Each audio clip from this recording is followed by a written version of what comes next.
Well, welcome back, ladies and gentlemen, to some more MCS action. It's premiere night, and I know what you're thinking. I'm supposed to be playing, um, but I'm hopping on the mic for the first match. Tibbles and I, of course, gonna duo cast this beautiful man himself, wearing a V1 shirt. Regardless, we're both locked in for the evening. Both locked in for some Rocket League. It should be a good one. We've got the Lumberjacks, of course, the defending Season 7 champions, against a winless Chicago Jungle who are, we just found out, not playing with their best player, Tibbles. Yeah, Riker's absence is going to be really interesting here. Yeah,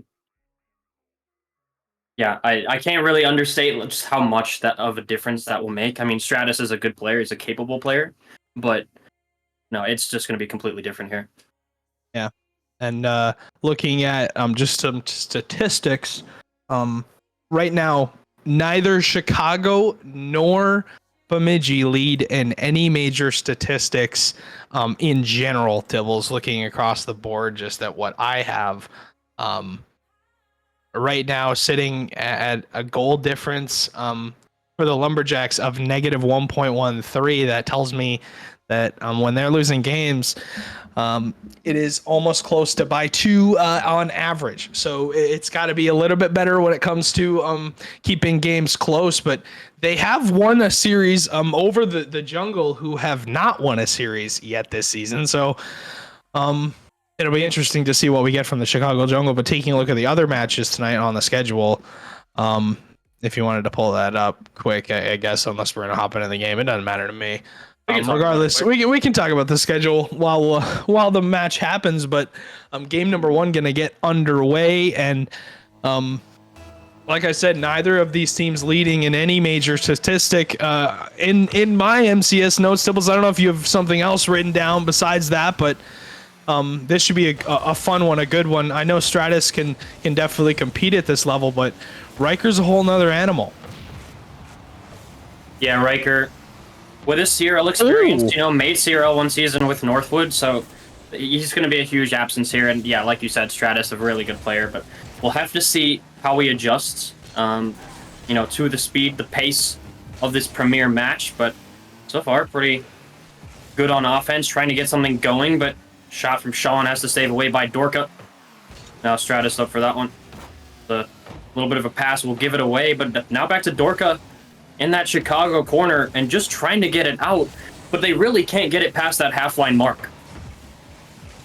And you just brought up the fact that they can't break out of their half, and I found an interesting thing with the Lumberjacks. They are dead last in the league in shooting percentage, so that tells me they don't score a ton of goals when it comes to how many shots they put on, but Sean looks to flip that script and gets the first on the board after an incredible infield pass. Yeah, well, this might be time for Bemidji to try and get some of that shooting percentage back. I was just looking at the chat, wondering, just to make sure the stream didn't have any issues. That's a player issue, not the stream one. Sean getting that save out. Bemidji having to do some defense, but it's a great start from them, and I think if they can get a really good start in the series, it could give them some confidence later on. Oh my, what a great shot from Dorka. Maybe had some questions coming into Premier this season, but answering all his critics right there. He gets it over Fusion Bleach, he just beats him to the ball straight up the backboard. Read is so much faster.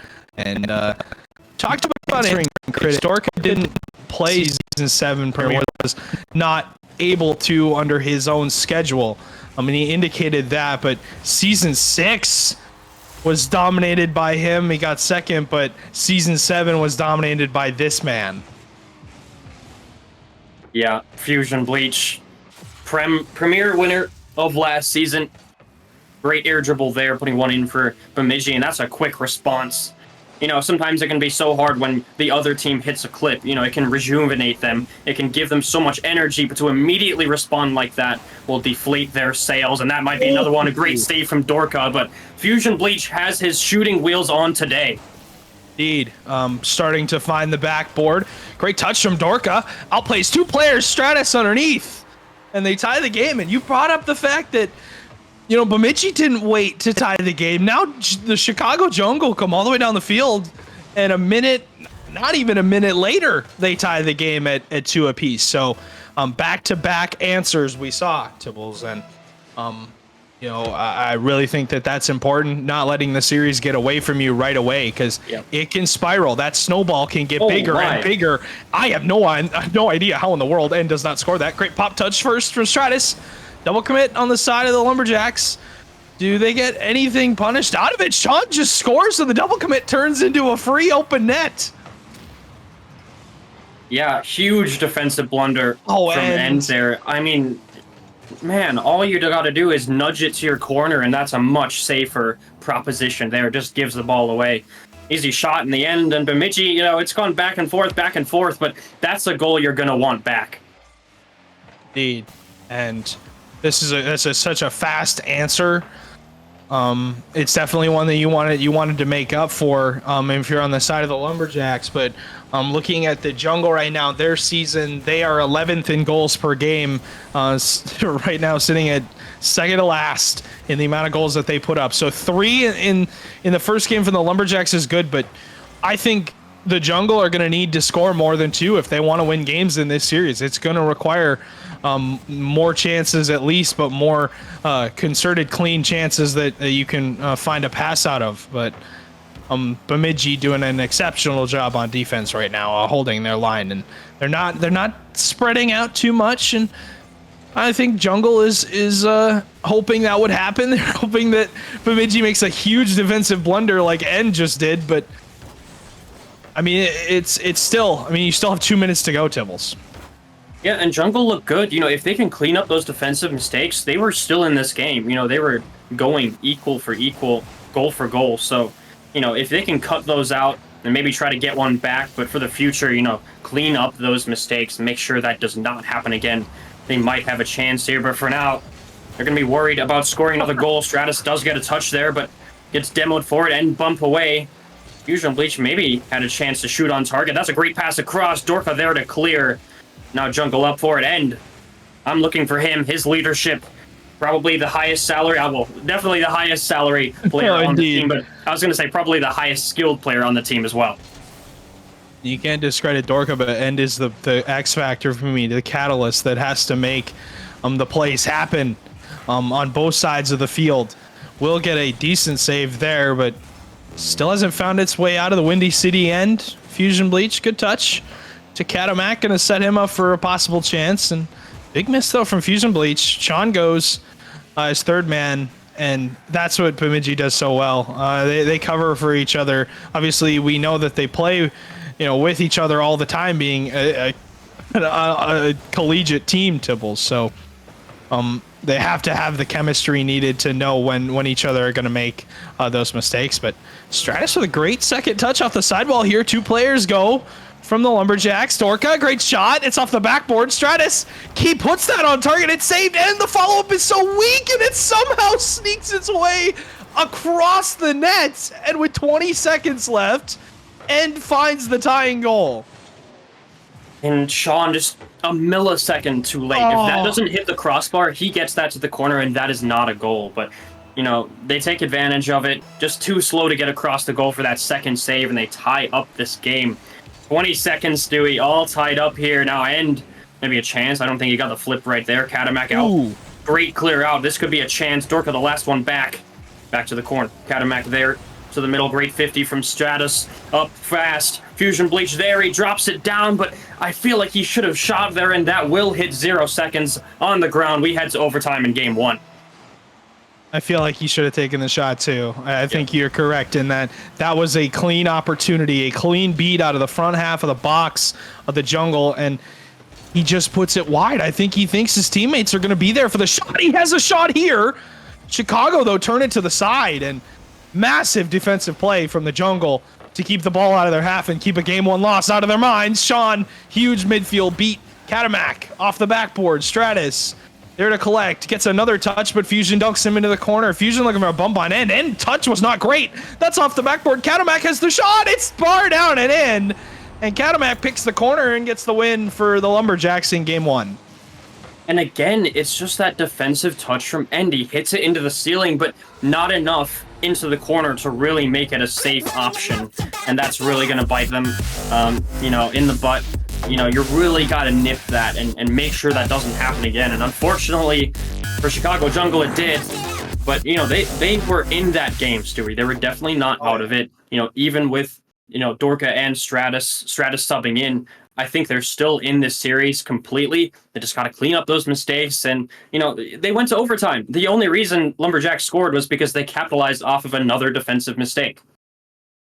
The good news I'm seeing for the Jungle is the Lumberjacks. I said shooting percentage. I actually meant goals against. I read it wrong. The Lumberjacks are actually 5th in shooting percentage, not 12th, and they're actually dead last in goals against per game.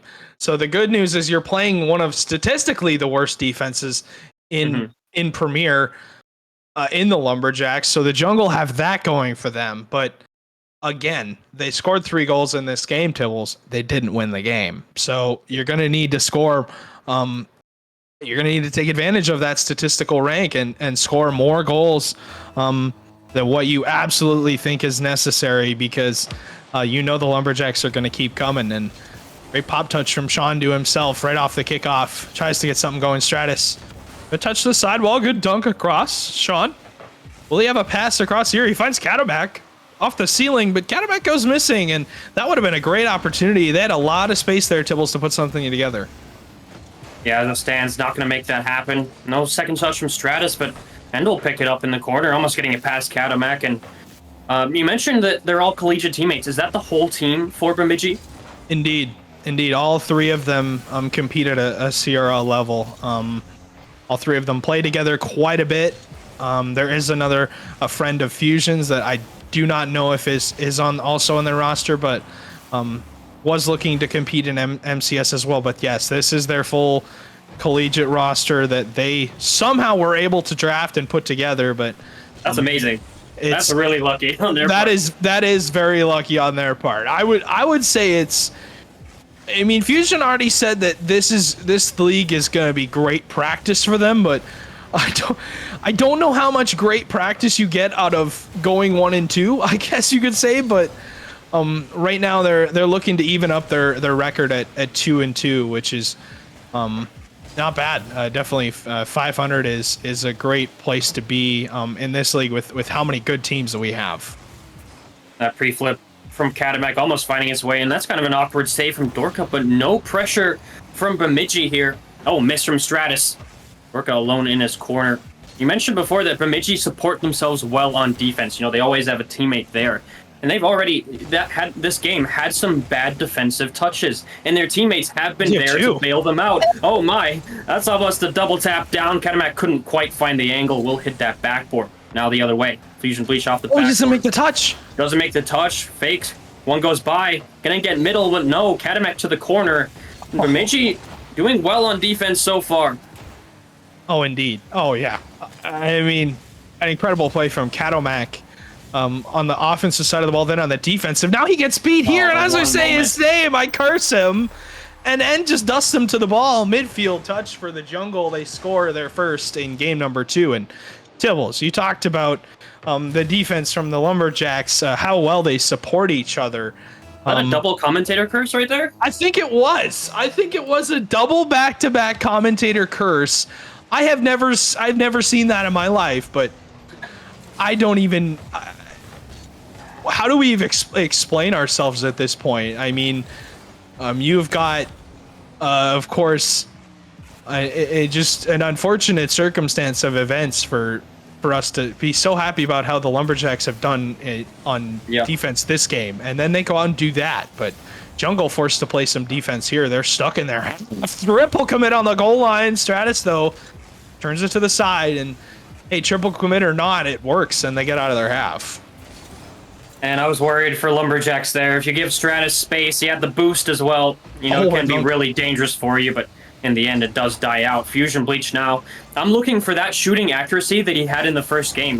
The first few minutes of game 1, he was absolutely popping off in front of that Chicago goal. I'm looking for that again, because that's how they scored so many goals. And right now, they're struggling to do so. Stratus, good touch. Trying to get over top. Sean collects. Will have to avoid his teammate Infusion Bleach. He's bumped off the ceiling by Dorka. Dorka just following him all the way up the ceiling. Fusion Bleach nearly misses that contact touch. Into the corner, Stratus trying to find an infield pass. Dorka gonna play first. Double commit again on the jungle side. That maybe a free open opportunity. Katamak hits the post. Sean, I had no idea why he's driving sideways. That would have been a free open shot opportunity. Katamak could dunk. Now off the backboard, Stratus and Jungle stuck in their half for what seems like the entirety of this game. Despite them having a 1-goal lead, it doesn't feel like they're winning this at all.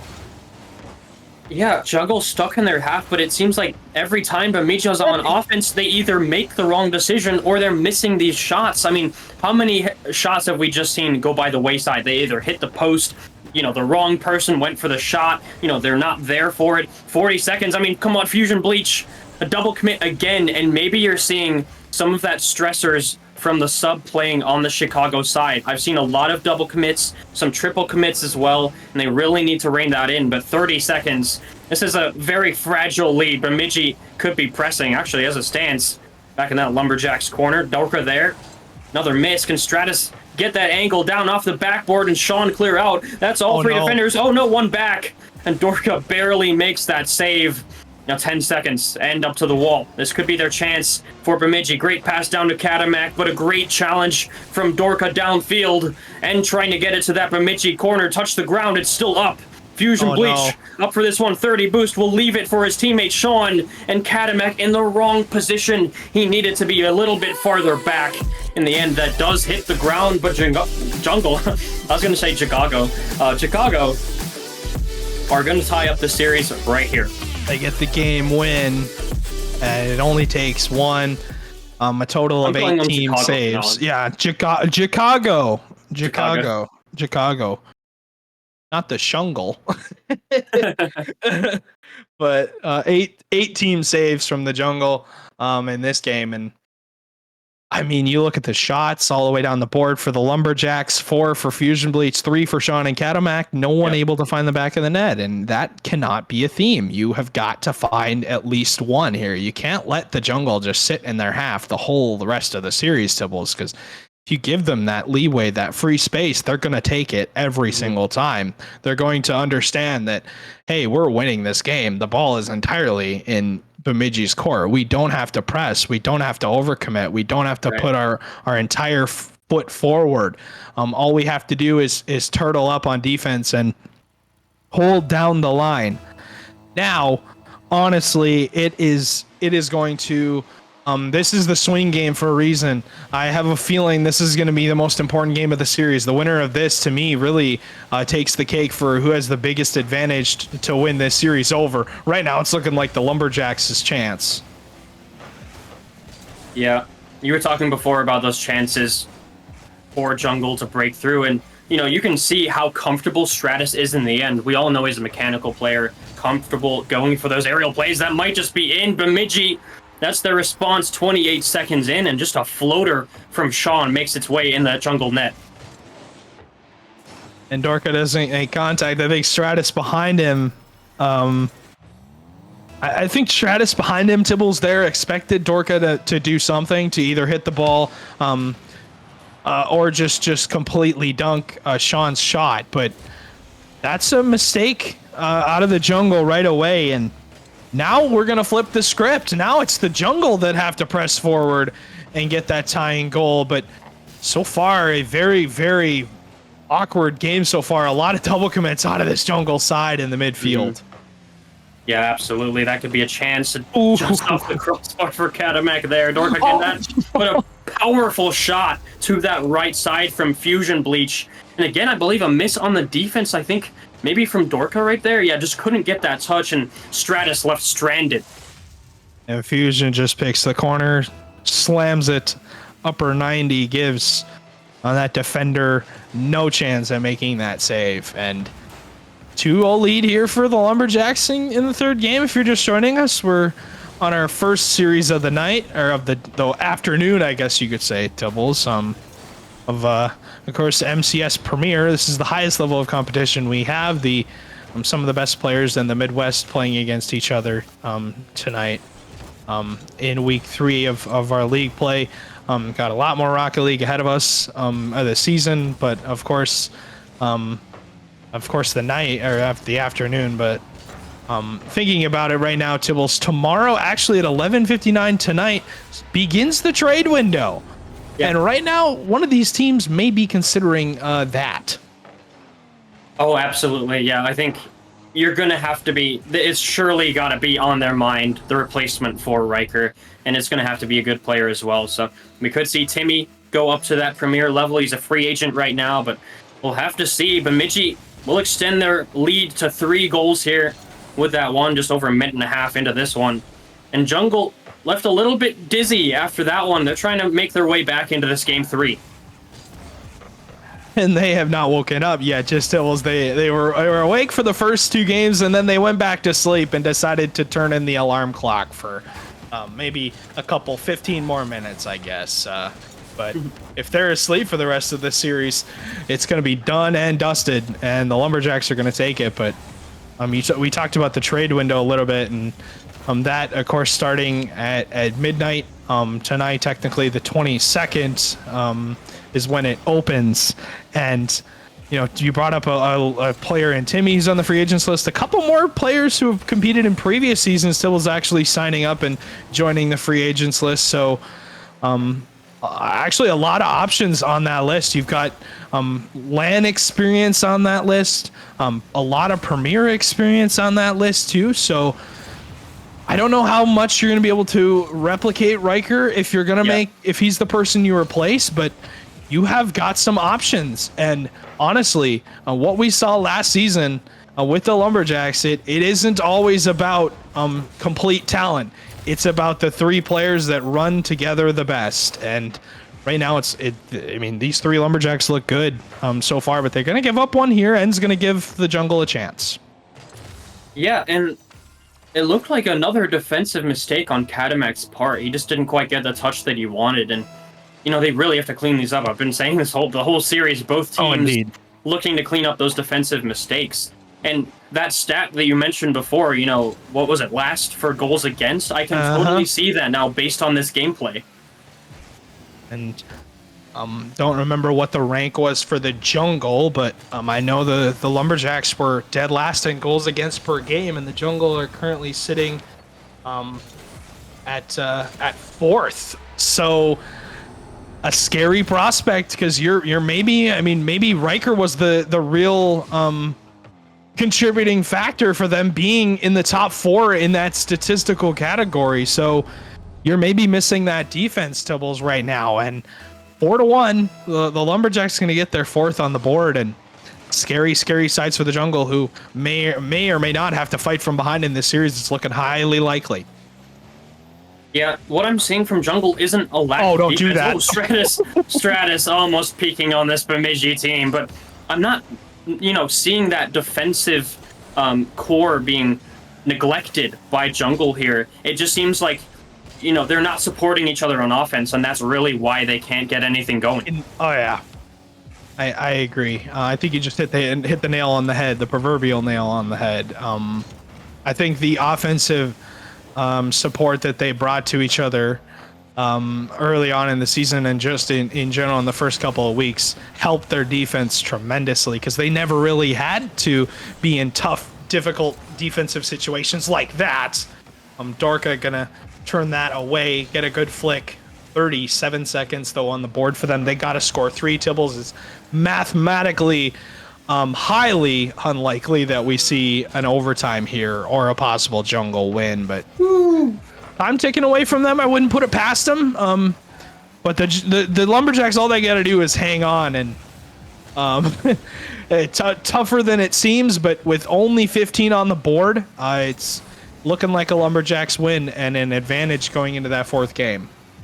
Yeah, absolutely. Fusion Bleach speeding that defender right there, still in that corner. Bemidji maybe looking for another one for the road, but Parker will just send that one down. It'll be off target on the ground. No, it's actually kept up by Sean. Stratus, maybe one for the road here, up to the ceiling, backboard, and to put that one in. That might just be in. Sean can't get his way out of that goal right there, but it will not matter. Bemidji will take this game 3, and for jungle, it's been hard. I think the best example of how I can explain their issues right now is, that Dorka and Stratus had a chance on the breakaway, right? They're both about equal, advancing on the pitch, both about equal positioning, trying to get up that field towards the opposing goal. But Dorka is just flicking that all the way back to the backboard, or just forward. They're just trying to get it out. Their primary goal is to get it out, when their primary goal should be to get it to their teammates. I think their goal should be playing with each other. It seems like it's a whoever has space takes the open solo player, the open opportunity, Tibbles. I feel like they would have a little bit more success if they played more as a team and created that space for each other. Maybe that's with physical play, or if that's with like the passing, like you mentioned. But I think overall that we're going to need to see a different performance from the jungle. That's a given in this fourth game if they want to continue on with the series. Game 4, Lumberjacks trying to close it out, and the jungle facing down another prospective loss on their season. Great save from Katamak to start off. And the jungle, if they lose this, I believe go down to 0-4, and a team change is likely imminent. Yeah, I mean, if this goes well, you could possibly, don't make, mark my words or anything, but this could possibly be a tryout for Stratus. But we will have to see, maybe not going the best so far, but maybe a transfer imminent, like you said. But for right now, Chicago Jungle focused on taking this game 4 and trying to get us to game 5. But Bemidji corner doing some defensive work there. No save required from the actual players, but back to Sean up for that aerial. Up to the ceiling. Great pass down to Fusion Bleach. Katie, oh no, he can't capitalize off the crossbar. And that was one of the most perfect passes I've ever seen, Stewie. It was an exceptional pass, but the execution at the end could have been a little bit better. Sean looking for a redirect, and that shot from Fusion Bleach, I thought was for sure in. I mean, he hits the crossbar, looks to just put it underneath it, but the crossbar says nope.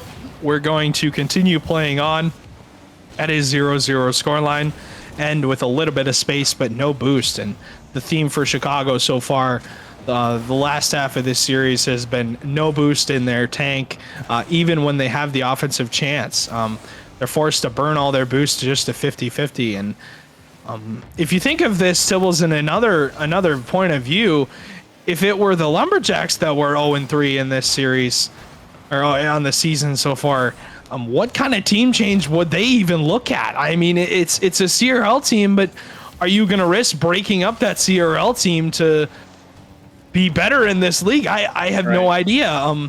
But regardless, that isn't the case. But still sitting at a 1-2 record, and now looking at 2-2 after a great shot from Katamak in his midfield. The Lumberjacks looking to turn their season around a little bit.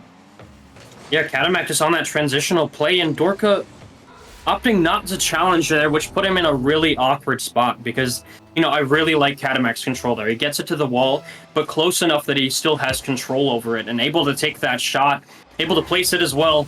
Gets that first goal for Bemidji in game 4.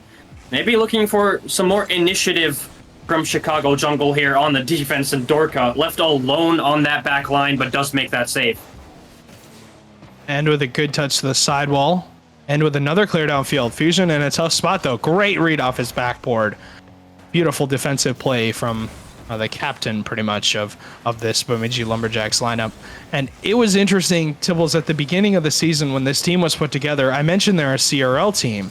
So it was kind of interesting because he lost his proverbial captain in Perg to retirement. And then Fishy went to a different team. So I was interested to see how he would step into the limelight as a possible leader of his franchise, and oh boy, I don't want to curse him here, but I kind of just did. That is just an unfortunate pounce. Yeah, it just almost seemed like some hesitation on the flip. Maybe just a little bit too late, and ends up going off the crossbar, and that's a really unfortunate goal for Bemidji to give up. I thought they were playing pretty well so far this game. and the scoreline maybe not reflecting that. But as it stands, Chicago do get one back, tie it up, and that's going to give a lot of confidence for them, and I really think they do need that coming into the rest of the series. I think that Chicago need definitely a confidence boost, Tibbles, but a energy boost, because it seems like all the energy has been sucked out of this field. Nobody having any, not a lot of pace here, not a lot of mechanical plays being made, mainly just passing plays and straight beats on the ball. So yeah, somebody's got to pull out something at this point, whether it be the jungle. If they can, they go to a game 5, but Stratus looking to do that. Great touch from Sean, though, gets it by him, and that was a chance for Stratus to dunk a possible goal opportunity, but Dorka into the corner, looks for an infield to end. Great touch from Fusion. Catamac trying to catch Stratus out. Stratus is nervous and has a touch, but Catamac runs directly into him to get the shot off, but great stop on the goal line from Stratus. The sub coming in huge there, as that would have been 99% of the time, that's a goal if Stratus doesn't get back to it. Yeah, if he doesn't get that second touch, just getting in front of it, definitely, I absolutely agree. But I like that you brought up mechanics, because, for Stratus earlier on in the series, we saw some of that mechanical flair that he has, and I'm just not seeing that anymore. It seems like they're just kind of trying to hit the ball around and, look for an opportunity, but they're not really coming, just based on how Bemidji is playing. That's a great pass from Fusion Bleach to Catamac downfield, back in the corner. Double commit again right there. Sean can't get the angle. That's an easy clear for Stratus, but another hit into the wall, trying to get this one out, but no boost. Still doesn't get it to that Bemidji corner, to the middle. Dorka to finish, and he didn't go for it. I mean, 2 defenders were there either way, but, that might be one they want back. Now back to the backboard, and they both go missing, completely reading that one wrong. And again, we head to overtime in game 4. All it's going to take is one for Bemidji to end the series. Maybe Catamac gets it off the kickoff. Looks to drop it down. Is anyone there to take the shot? Fusion Bleach was expecting a different pass. Good 50-50 from Catamac into the corner. Sean off the wall to try and play to Fusion Bleach. Fusion does a touch to his corner and doesn't make the contact on the touch. Both of them miss, but it goes off. Sean off the backboard. Dorka's awkward. Stratus. Good touch, but Catamac rotating all the way back to his corner. Tibbles for boost, and you can't be doing that in an offensive chance like that. That was a open opportunity, and now Fusion's stuck on his back line with not a ton of boost to work with. Yeah, you have to make sure you're still relevant in the play, and now this gives a chance for Jungle. Pre-flip from Dorka doesn't go the way he wanted. Back to that Bemidji corner. Remember, this is game 4. Bemidji on match point. 1 goal in this overtime, and they do take the series, so stakes could not be higher for Chicago here. Great touch downfield. Catamac last back. Great touch. Gets over end and backflipped. The great infield pass to Sean. Can he put it on target? No! Bemidji going to want that one back. As Tibbles, that would have ended the series at a 4th game win, but now another chance. Double commit for the Jungle. The Jungle living literally on their last breath at the moment. Somehow have not conceded. And great touch downfield, but won't be on target. And these out passes that the Jungle are going for have got to be on target. Stratus preset one, but doesn't get the shot off, and that one was a great opportunity as well. Both teams putting on great chances that one of them has got to find the back of the net, and if you're the Jungle, it's got to be you. Yeah, I like that attempt from Stratus. Dorka now, and then get that air dribble through. That's a great pass across from Stratus once again, and cleared out by Sean. Dorka back to the middle. Now Chicago trying to press on this offense. Another double commit, but still has the ball somehow, but gives the ball away. And I'm liking what Stratus has been trying to do, getting those solo plays going. A flip reset pass. That's a big miss on the defense. Sean, bailing him out once again. I've talked about it again and again. They keep making these mistakes. Sometimes their teammates are there, and sometimes they're not. But they need to be right now. This is overtime.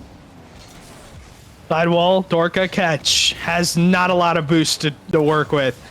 Good cover, though, from Sean, regardless of whether he was going to get it by him or not. Stratus, awkward, gets a midfield touch that kind of escapes away from him. Gets past one. Fusion Bleach 50s him in the midfield. Stratus for Dorka, and Catamac barely makes the save again, and the Lumberjacks covering up the defensive mistakes. Fusion with a ton of space here, but I don't think has any boost. End is just going to take it from him. And now Fusion forced to 50 into the midfield. There was the shot chance for Katamak. Sean off the backboard for 2. Can he get it? He can't get it on target. Fusion Bleach gets blocked by End. And both of these teams playing incredible defense, hanging on for dear life. But it's the Jungle who really, for me, have had to play the more amount of defense. And if they're going to win this game in overtime, Tibbles, like you said, it has got to be, you cannot be on your half for this long as they get a couple chances, but it's turned right back down into that Chicago end. I can't count how many times this ball has just floated across each team's net. Oh, no! There's almost an own goal from Dorka, and thankfully for Jungle, that does not go in. That would have been a huge blow to lose that way as well and go 0-4 in the season, but as it stands now the other way, Fusion Bleach to the corner. What can he do here? And the only one up on the ceiling. Trying to get that air dribble going, but gives the ball away. Katamak off the wall. Stratus backing up on that one. Has some space there, but a shot on target. Sean called upon on the defense once again and does make that stop. Katamak into that midfield. Good touch. Awkward. R, of course, Fusion Bleach. Now off the sidewall. Gets another touch. Looks for 2. Dorka turns it to the side. Katamak, great first touch to himself, but it gets away from him. Dorka, long clear downfield. Fusion Bleach, full boost. Plays to the side wall. Stratus gets blocked, and that would have been a good chance. Katamak, did he catch Dorka out? He kind of did, but off the backboard, couldn't put it on target. We're almost an entire game into overtime, Tibbles, and neither of these teams finding just a clean opportunity yet. Maybe it's there! And a fake out of the corner from Sean gives Katamak a free shot as End expects Sean to make that touch, and Kato beats Dorka to the inside post. The Jungle gonna fall in 4 games.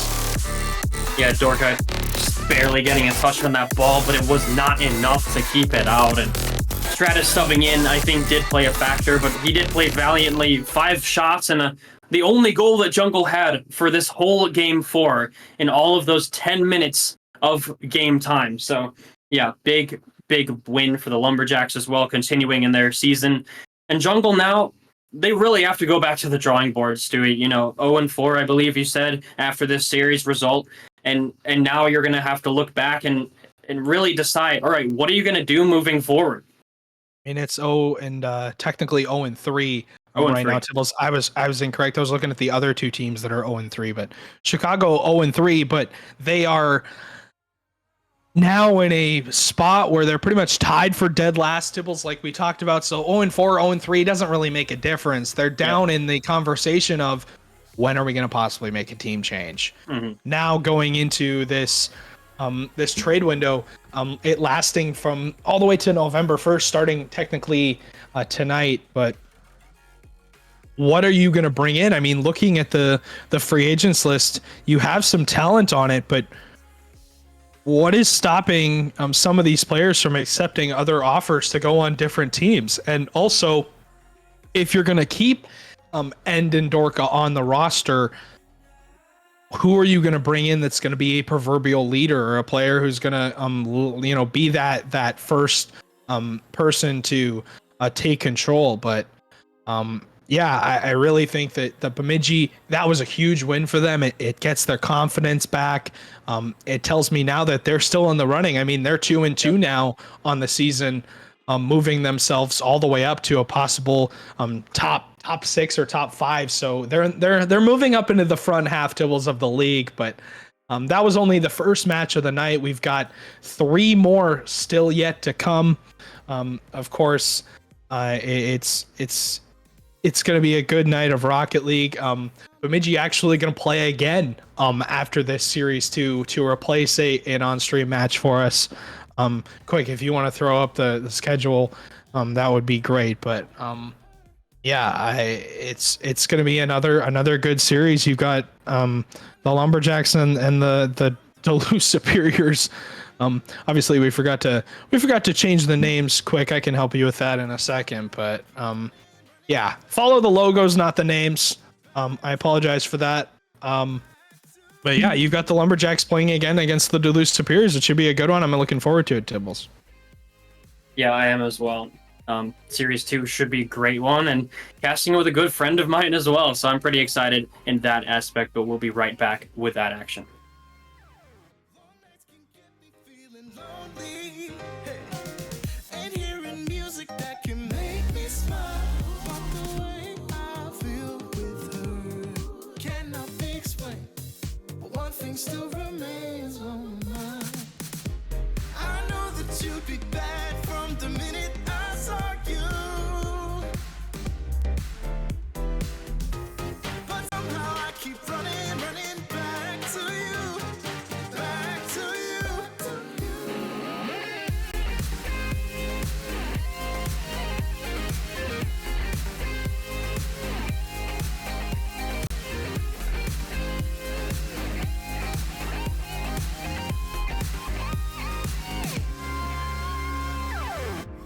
I know that you'd be bad, bad, bad.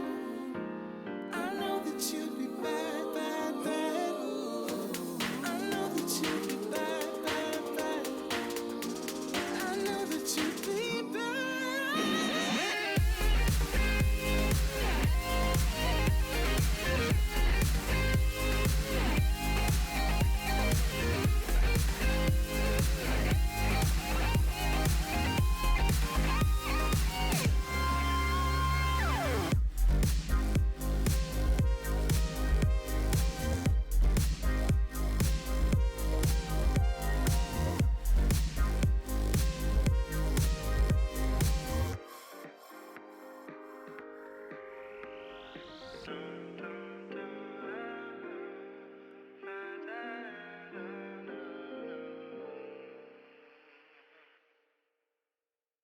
One, two, three, four.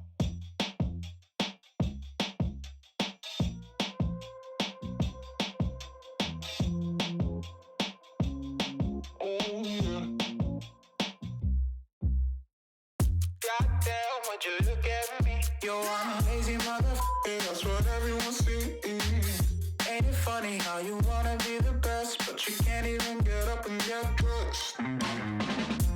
Wasted, face it, you're never gonna make it. Rockstar, you won't get far. And I know you're confused. People tell you you can be anything you wanna be. Wanna go to outer space, superhero in the streets. Damn, what a lie, what a time to be alive. How have I survived? Life's a battlefield, 1974.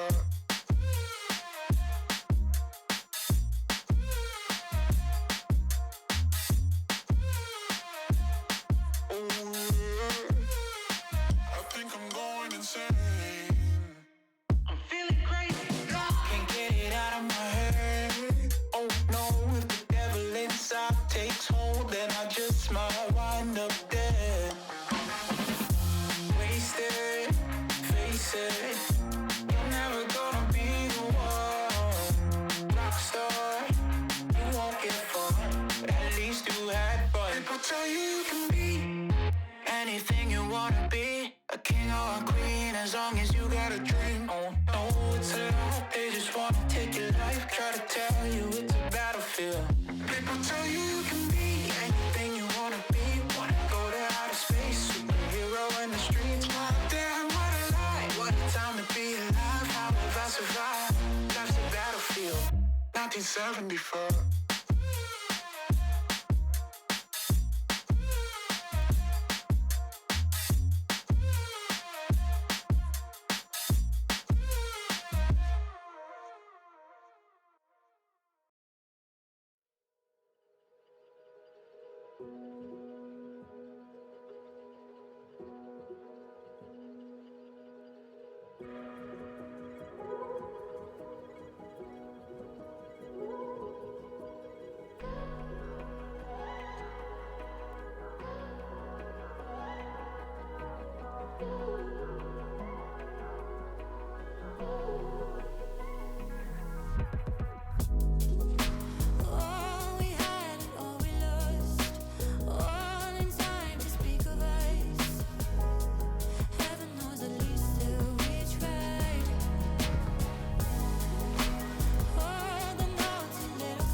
it's all we needed.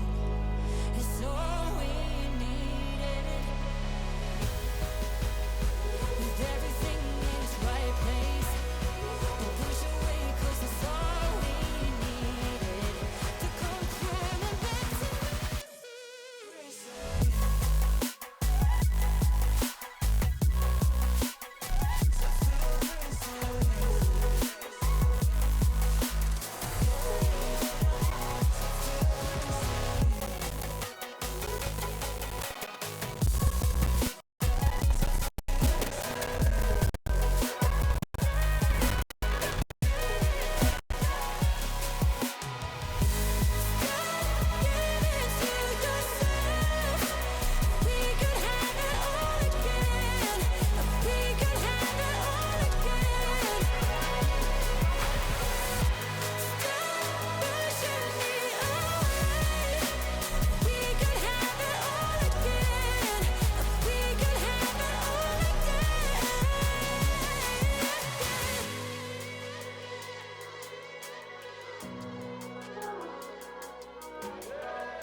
we see the world in a cold light.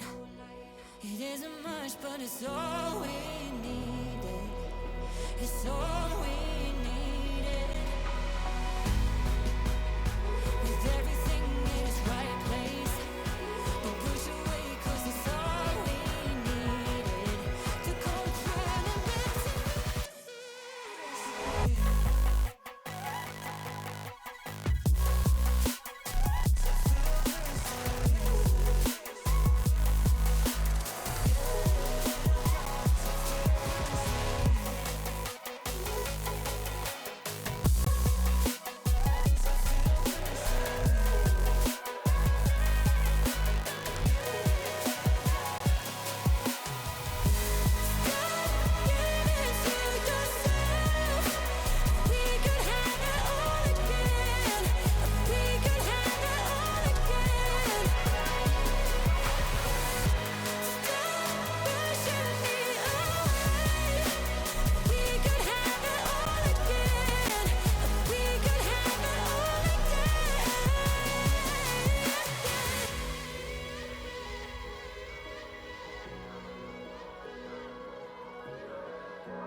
Left one.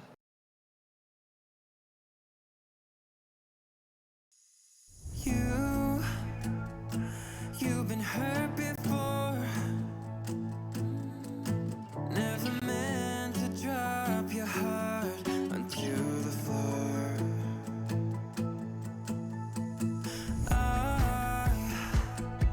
I lost my mind. The words came rushing out in the blade.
it's worth living. But I can feel your love, it is slipping. I can feel it slip away.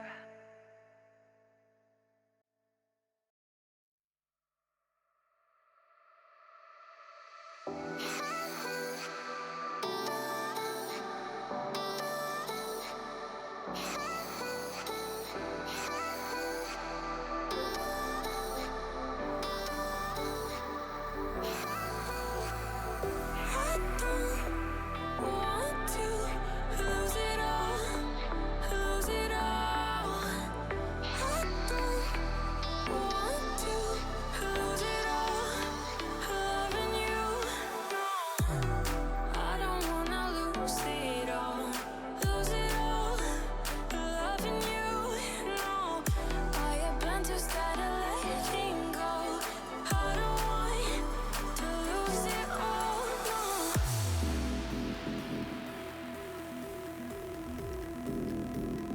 I don't wanna lose it.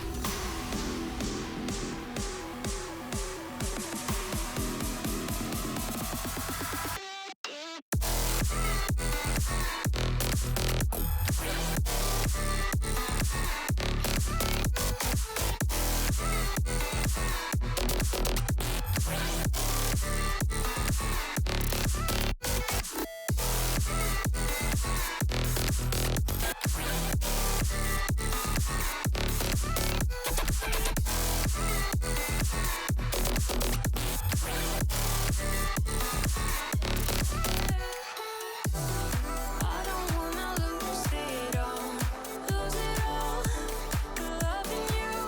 No, I have been too scared of letting go, go, go, go, go, go. I don't wanna.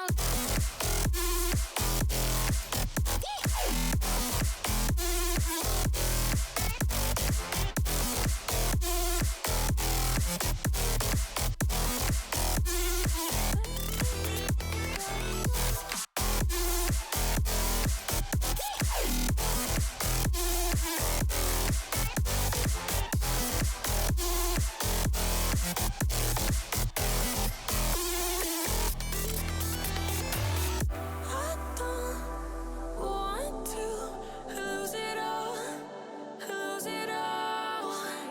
I don't want to lose it all, loving you. No, I don't wanna lose it all, lose it all, loving you. No, I have been too scared of letting go. I don't want to lose it all. No. See it all.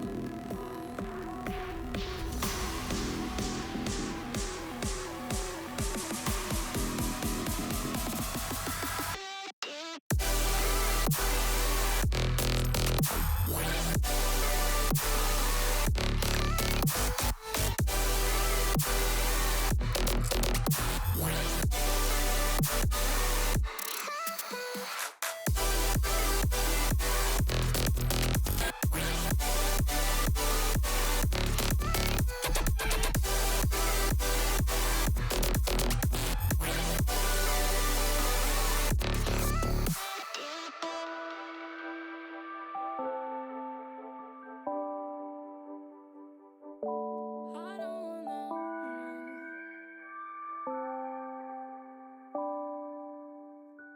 lose it all, no.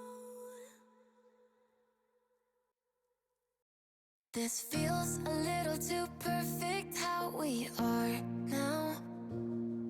You think I throw a little caution, but I don't want this to change. Been waiting too long for a moment like this. Said that you won't leave, better off with me.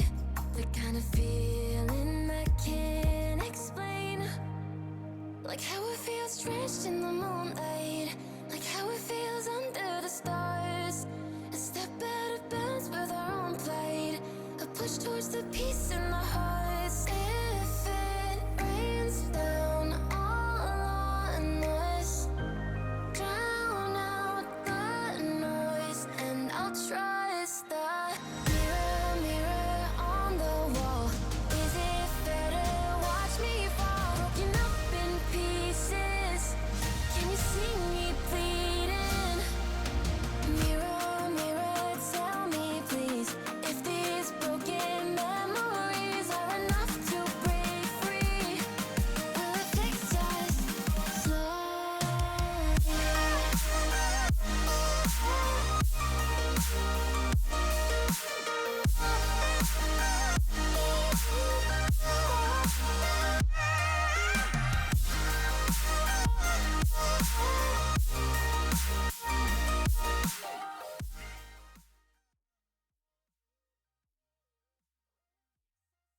Welcome back to Midwest Championship Series, or Midwest Car Soccer, the Twitch channel you found yourself on right now.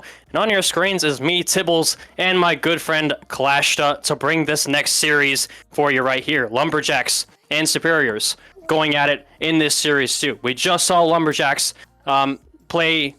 What team was last game? That was the Jungle. Jungle, thank you. Yeah. And Dorka and Stratus going up against that Lumberjacks team, but they did take it in game 4. And I haven't actually seen too much of Bryant and Crispy on the Duluth Superiors side, so I'm pretty excited for this matchup. What about you? Oh yeah, for sure. That last match got a taste of what Lumberjacks can do. Obviously, they had to play a team that had a sub, so it was a bit hit or miss whether or not that was the biggest challenge, but Superiors should be a pretty good challenge for them. Yeah, absolutely. And I think we're going to get right into this game right here. Just got to join the lobby real quick. And we'll get this game 1 sorted for you right here. Lumberjacks and Superiors. Week 3 action for you. And let's get this one started quick. I'm ready, and I'm sure the players are ready as well. Oh yeah, I'm very excited to cast with you, Tibbles. I've been playing together for a long time, but here we are. Yeah, it's going to be good to see, obviously, the CRL team, kind of Mac Fusion, Bleach, and Sean play again. See if they can take down the Superiors team or not. And here we are. Let's get it. Yeah, absolutely. Crispy starting this one off. Superiors trying to get some early pressure. Stewie and I talked about how Bemidji, or I believe they're last in goals against, so they're allowing the most goals against per game on average in the whole league. So that could be something that for Superiors they could look to exploit. That is bouncing, floating in front of that Duluth net, but Bemidji do not find their way through. Superiors trying to get this out of their side now. Force having to take it over. Fusion doesn't like that and brings it right back into their side. Boars will pick that one up. Air dribble attempts, but can't get it centered on goal. Again in the corner. Crispy there. Bryant off the backboard, off the lower part, but that's a really awkward bounce for Forrest to get back to. Gets hit past him.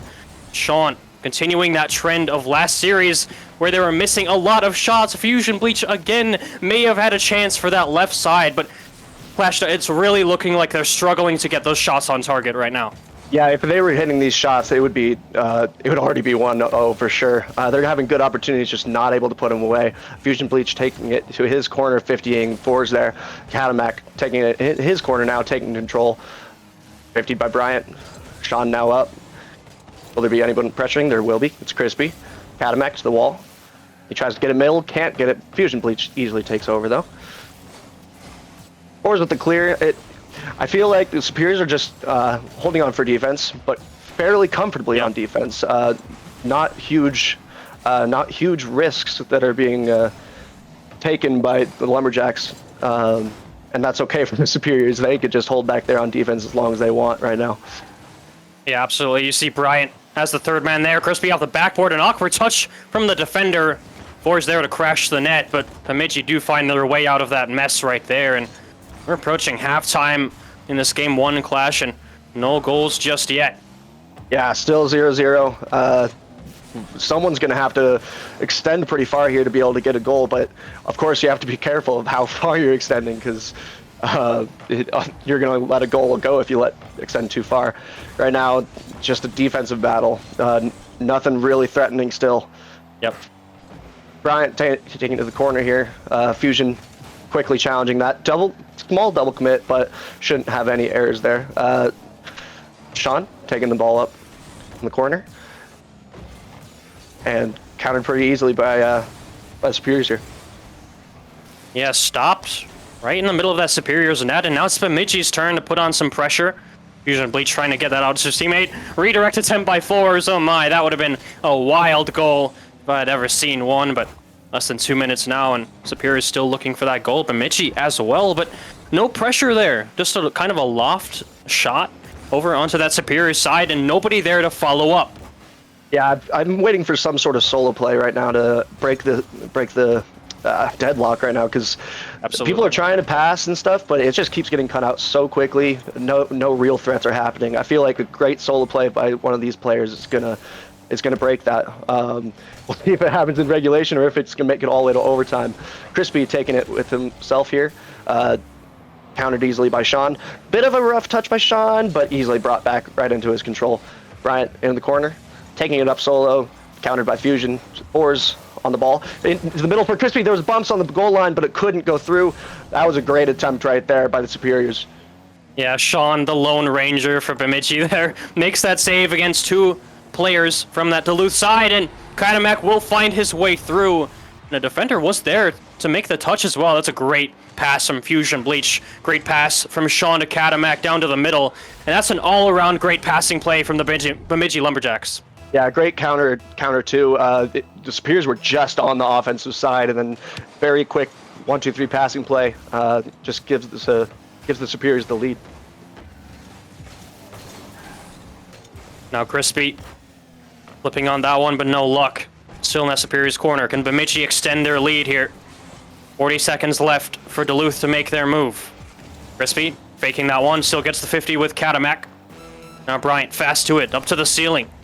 And Bemidji, they're all, 2 on one side, 1 on the other. They're ready for that defensive play. They're really trying to lock it down here with only 20 seconds left. Bryant there to finish it off, and Fusion Bleach commits on the defense. That is an open net for Duluth, and they tie up the game 1. Absolutely massive goal there. I definitely said Superiors took the lead before, and I was definitely not right about that, but Superiors tie it up now. Huge goal for the Superiors, tying that game up. Bemidji were looking good, but Superiors quickly countered with another goal. A chance here for Bemidji to cement that lead once again, but no luck just there. Sean, redirect attempt, fake. Might not work in their favor, it didn't. And Superior's defenders flying by. No, it hits 0 seconds. If it touches the ground, and it will, we'll head to overtime. And last series clash, we had an overtime go almost to 5 minutes, so double the normal game time. And we'll have to see if that's replicated here. It's very possible with the defensive sided battle that we're having right now. Yep. It's very, very possible. Obviously, we got a couple goals late in that game, and that could be a sign that these offenses are picking up. Still looking for that solo play to maybe break some of that ice, but it's gonna be a good one, I think. Absolutely, and we're already seeing Oh my that. But caster curse already. Crispy coming through. 30 seconds on the dot.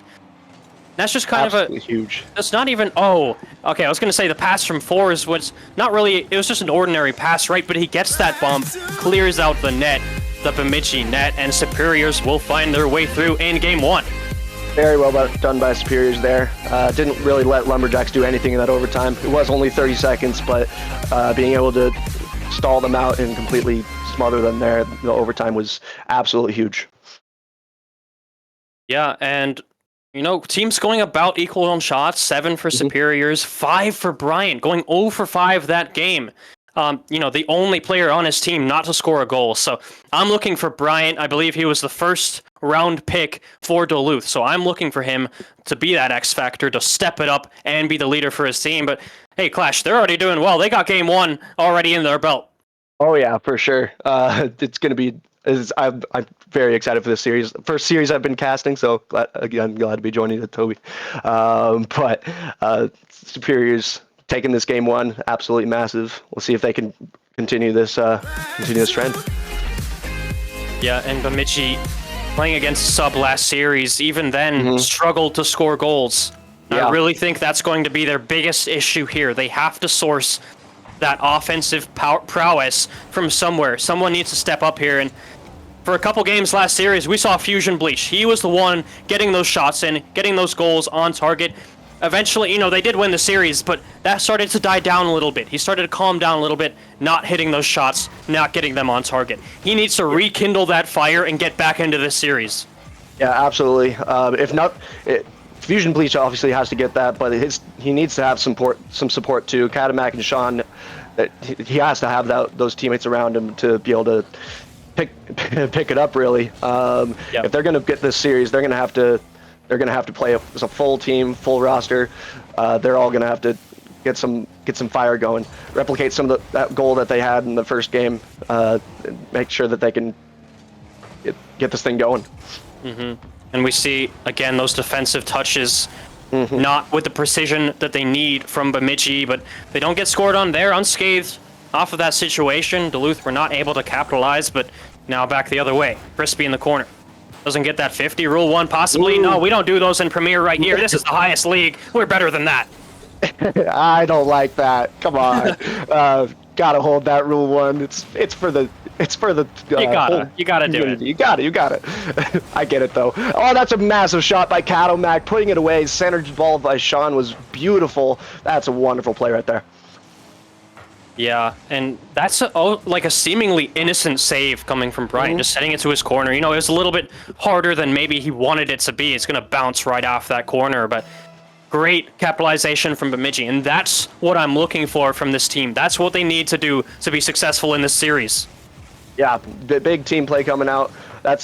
We're looking for all of them to play well, and when they have those team plays like that, that's just evidence that they are working on those, on everyone playing well right now. Yep. And Bemidji is one of those teams where they may not go for solo plays. Crispy, I was talking about solo plays. It's all him right there. Top left corner, Bryant with a great 50, and Bemidji left scrambling on defense. Yeah, that was an insane 50 by Brian. It popped right above the net, beat 2 defenders, and Crispy was just able to put that thing away with almost nobody on the defense there. Massive play again, tying this one up. Yeah, you talked about Bemidji needing to get that teamwork going. Oh, redirect to send by Katamak. It might be on target, actually. Forrest getting that first and second touch to see that out of his goal, but yeah, Bemidji, they need to be a team. You know, you're not seeing as many solo plays from them. You're seeing team plays. We already saw a great passing play from them come in. So you hit the nail on the head right there. Absolutely right. That's what they need to focus on right here. Yeah, Bemidji were able to capitalize on a little bit of a mistake there from Superiors, and if they allow those mistakes to happen, they'll capitalize on every time. Superiors taking another one for free. Nobody left on defense there after a miss on the sidewall from Bemidji. Yeah, Sean going as third man, and if you're going to go for that challenge, you need to be, very confident that you're going to get that ball, at least a 50. You can't not be hitting that at all, and that's going to be an easy goal for the Superiors at the end of the day. So, yeah, we're seeing that stat, already talked about it, that goals against stat for Bemidji. We're seeing it in play already here. They need to shore up the defense. Absolutely. And here's one for Bemidji right on the other side. Yeah, who cares if you're conceding goals if you're scoring plenty on your own? It's a great center ball by Sean. Fusion Bleach putting that way on the far side. No one there to defend it. Yeah, great placement from Fusion Bleach, and maybe he heard what I said last game. I wanted him to rekindle that fire, get back in there with those accurate shots, and that's exactly what he's done here. But Bryant flip reset off the crossbar and in. Oh my! Wait, what happened there? Someone came off the on the side and own goal that I couldn't see who. Was it Sean? Oh no, it was Sean. Just a weird bounce off the crossbar, bounced down onto him instead of bouncing out. He was definitely expecting a different bounce there, and unfortunate, it went right into his own net. Yeah, that's such an unfortunate way to go down, and you're gonna want that goal back to be sure. You worked so hard for that second goal to tie up this game, and it's taken away in a flash, but still plenty of time, Clash, to get one back. Yeah, they're gonna need to get one back here, though. This might be open, and it is another one for Superiors. I was gonna say if they don't get this game, I'm not sure how likely it is they get the series. They look pretty flat right now, not getting team plays, and if they're giving goals away like that, oh man, there was a huge demo that allowed it to be super open, but it just can't be happening. Yeah, we haven't seen too much of that physical play coming out from Duluth, and they're still, being dominant in this series. So to see them change it up a little bit, get that demo, clear out the net, it's going to be really hard for Bemidji to deal with, but what is really hard to deal with is this accuracy, these mechanics, this precision coming out from Katamak right here. What a shot. Coming off the backboard there. The defender on the backboard couldn't do anything about that. He couldn't reach that. That was just a wonderful shot, Katamak. Placement, perfect. Everything was perfect about that shot. Keep that stuff up. Yeah, exactly. If you keep that up, you may just tie up the game right here. A minute and a half. Plenty of time to do it. But 30 seconds later, they find themselves in the same position they were before. You don't want to concede here. Make your deficit extend to 2 like they had just done. But Bemidji now on the offense. Fusion Bleach will pick that one up. Back to the corner. But Bryant and Forrest in the same position here. This could be awkward if they don't get a good touch out. Yeah, these goals against are going to be haunting them. If they need to be able to get this thing out right now. Crispy on the 50 with a 0 boost there. Can't follow it up. Bryant takes over. Fours is up. On the backboard. Can he double? He cannot. Crispy, another shot over. Can anyone follow? Not really. Fours just has to pop it high. Sean with the easy clear. Katamak over to Fusion Bleach. Can he get it on target? He cannot. Bryant on the backboard. No, Fours takes it over. 50s. Sean going out. No one really pressing super hard on Lumberjacks. I'm confused about why. There's only 30 seconds left. Yeah, 30 seconds left. You have to press forward. You have to look for that opportunity. Time is running out. You really don't have much of it. Now Fusion Bleach off the corner. Nobody there to follow up. Katamak trying to get that challenge, but I mean, he got the demo, but still the ball goes past him right there. Sean, ground pitch attempt, does get it to that corner. Crispy making sure that he's taking as much time as possible. Now Fusion Bleach across the goal. Only 2 seconds left. They have to keep this one up. Sean there for the shot. Down in the corner. They will let it down. And Superiors will take game 2. Yeah, very well done by Superiors there. Just the amount of goals that the Lumberjacks had conceded was the detriment there for sure. They have to figure out something on defense. Even once they were down and fighting for that last goal, they weren't putting as much pressure as they needed. They got to be finding that offense along with not conceding those goals early on. Yeah, and Katamak was really the offensive difference for Lumberjacks here. 5 shots on goal, 2 goals to his name. Almost getting that hat trick, but not quite. Whereas Superiors, they look very balanced. 3 shots, 2 shots, 2 shots, for each of those players. So they look a lot more balanced across the board and a lot more solid on defense as well. Yeah, for real. Katamak being that catalyst is big, but like we mentioned earlier, it's got to be the full team. Fusion Bleach and Sean has got to pick it up. Sean had a few big misses in that game that caused some goals. One of which was actually an own goal. If those 2 mistakes, the one on the sidewall and the one that he own goal, if those 2 don't happen, we could be talking about a completely different scoreline here. Yeah, absolutely. But Flash, this is Bemidji's last chance. This is game 3. Duluth on match point. They really either do it now or never. This could be the end of the road for them if they don't find a victory here. Yeah, they've got to find this victory. Team plays are the biggest thing for Bemidji, and they got to prevent the bleeding from happening. During the games, they're struggling to stop the bleeding once it happens. So if they can prevent it from at the very beginning, that might very well be the key to their success. Yep. Yeah, no, I agree completely. It can be so difficult when you concede 2 or 3 goals and suddenly you find yourself down in kind of a hopeless situation where you're fighting for your life right off the bat. They cannot let that happen. You're completely right. But Sean now off the ceiling. Fusion Bleach, the pass wasn't quite where it needed to be, couldn't get there in time, and 30 seconds in, Bemidji has had a chance or 2, but hasn't scored quite yet.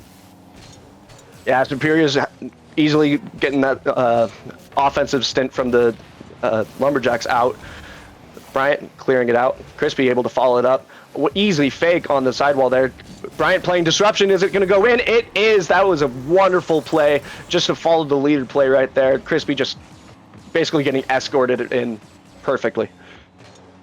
Yeah, and that challenge from the Bemidji player, Crispy just went right around him like it was nothing. Yeah. I mean, what a play coming out from that player right there. And 50 seconds in, first goal for Duluth. Bemidji find themselves down. Great flick from Fusion Bleach. Back to that corner, Brian will pick it up. Sean, not quite there for it. Bemidji having to scramble to get back to it. Yeah, Superiors need to be able to stop the bleeding. Like we mentioned, it would have been much better to not have been bleeding in the first place, but now they are. They cannot let any more goals go in right now. If they do, this series might already be over. Yeah. Doing okay so far. Not the end of the world. 1 goal in, but that's, as I say that, that'll be the second goal for Duluth. Crispy doubling that scoreline. Come on, Bemidji, you got to have those hits on the sidewall. Katamak missing on the sidewall. It's a really tough read. Really hit super hard onto the backboard there, but no connection made, and an easy goal put away by Superiors.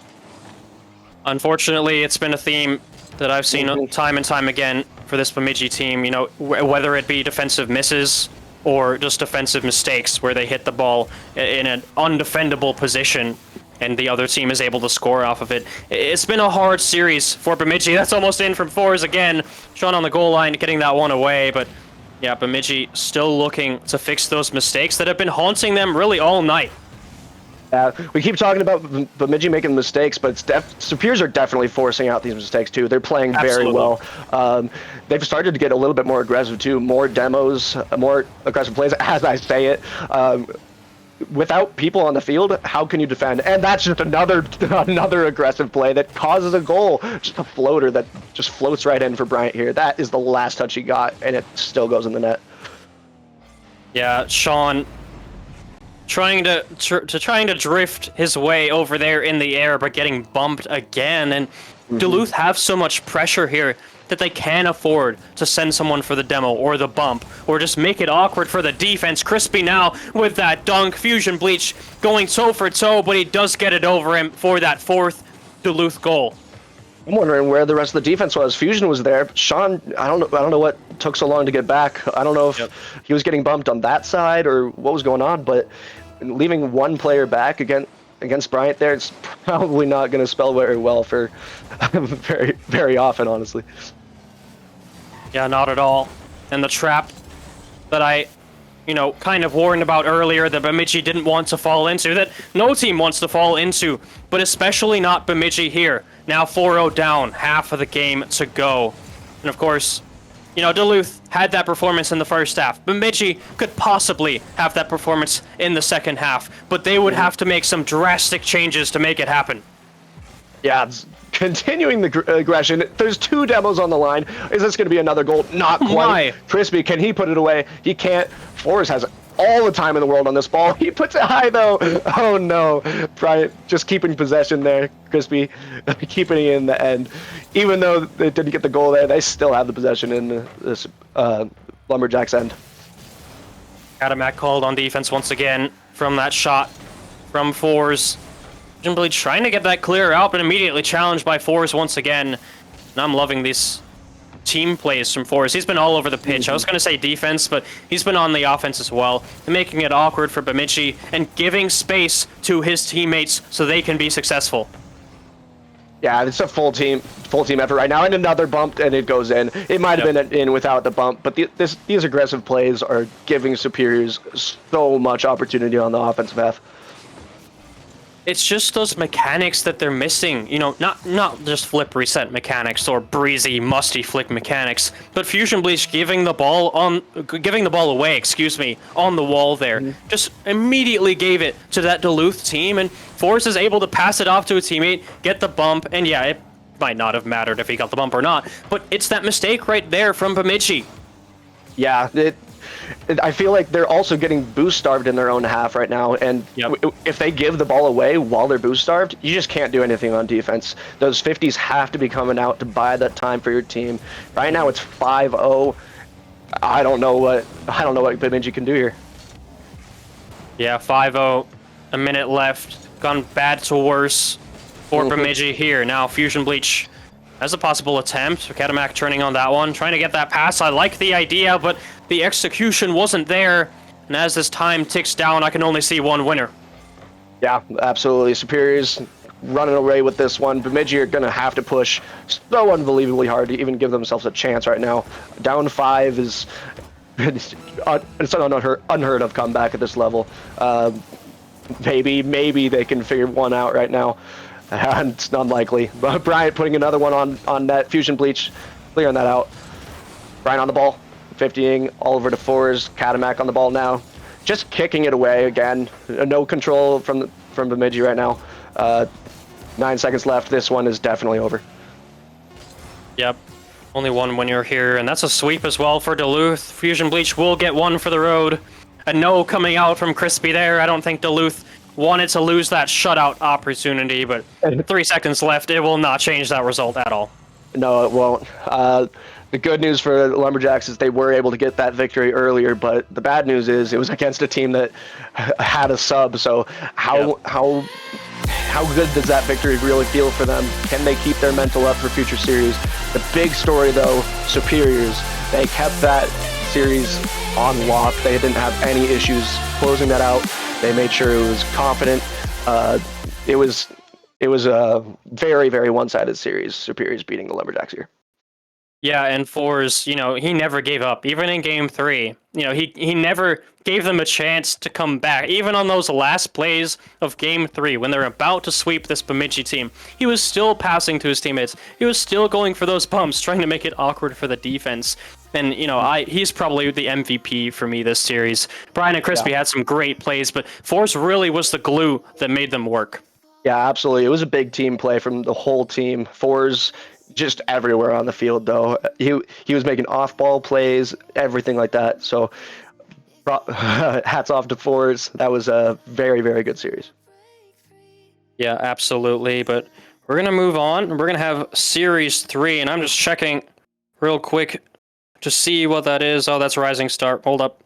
That's going to be the Rochester Rhythm versus the Green Bay Knights. Oh, that's my franchise. I should have known that one. All right. Yes, it is.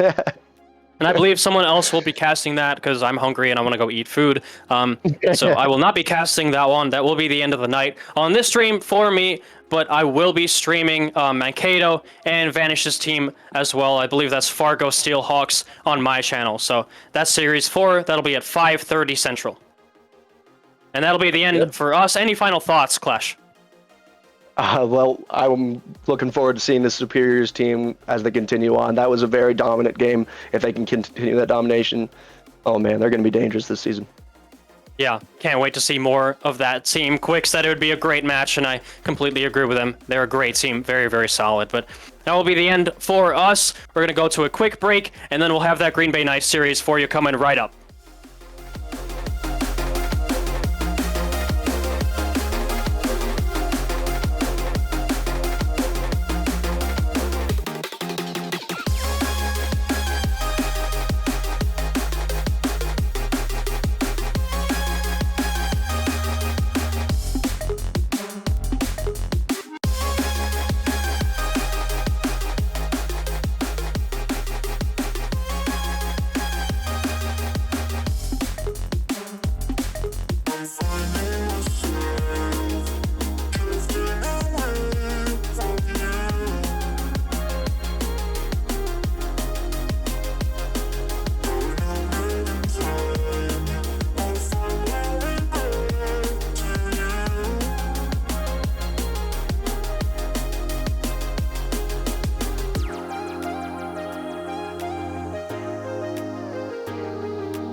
We gon' make you lose. We gon' make you move. So baby, let's up it tonight.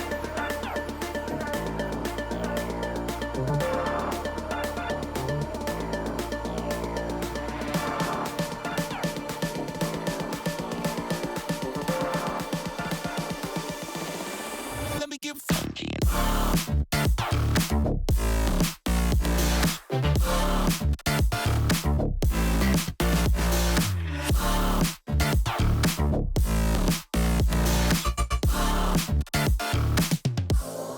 Let me get funky.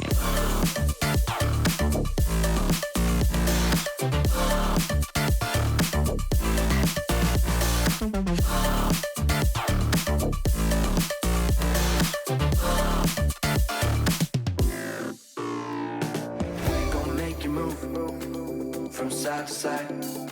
We gon' make you lose all inside your mind. Oh, we gon' get you through this just for one more high. So baby, let's orbit tonight. We gon' make you move from side to side. We gon' make you lose all inside your mind. Oh, we gon' get you through this just for one more. So baby, let's orbit tonight. Let me get funky.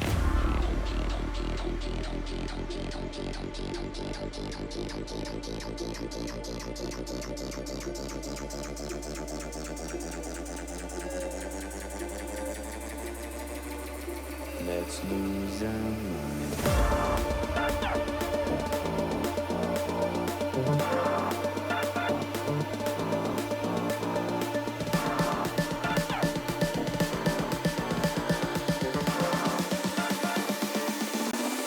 Let me get funky.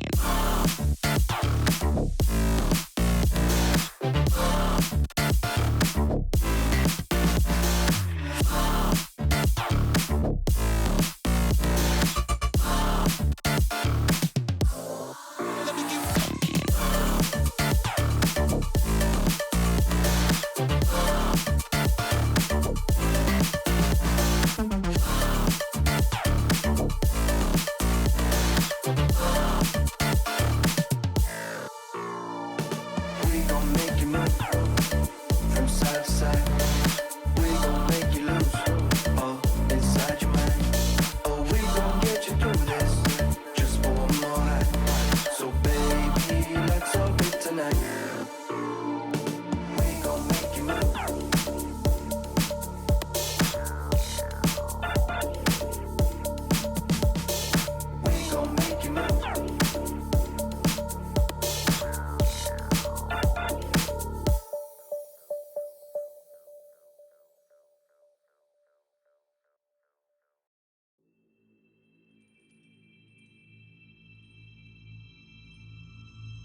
can't seem to understand how you do this to me.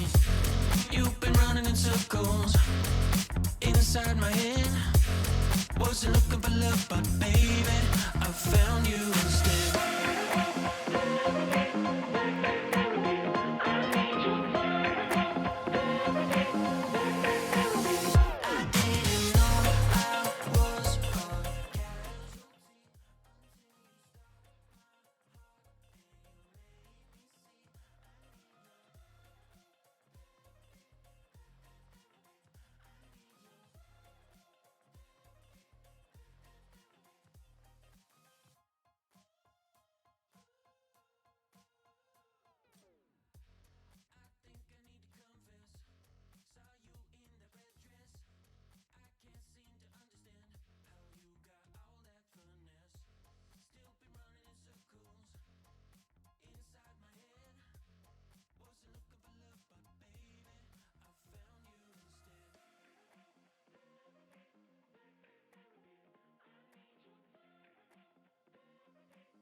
I've not had the opportunity yet. I don't think I've even scrimmed him yet, but I've heard good things about him. But these two teams, they're gonna be. It's gonna be interesting though, because both these teams not on the best records so far. The Rhythm, they're 1-2 right now, playing with the sub, and then the Knights are 0-3. So both get the season going for their franchises. Oh.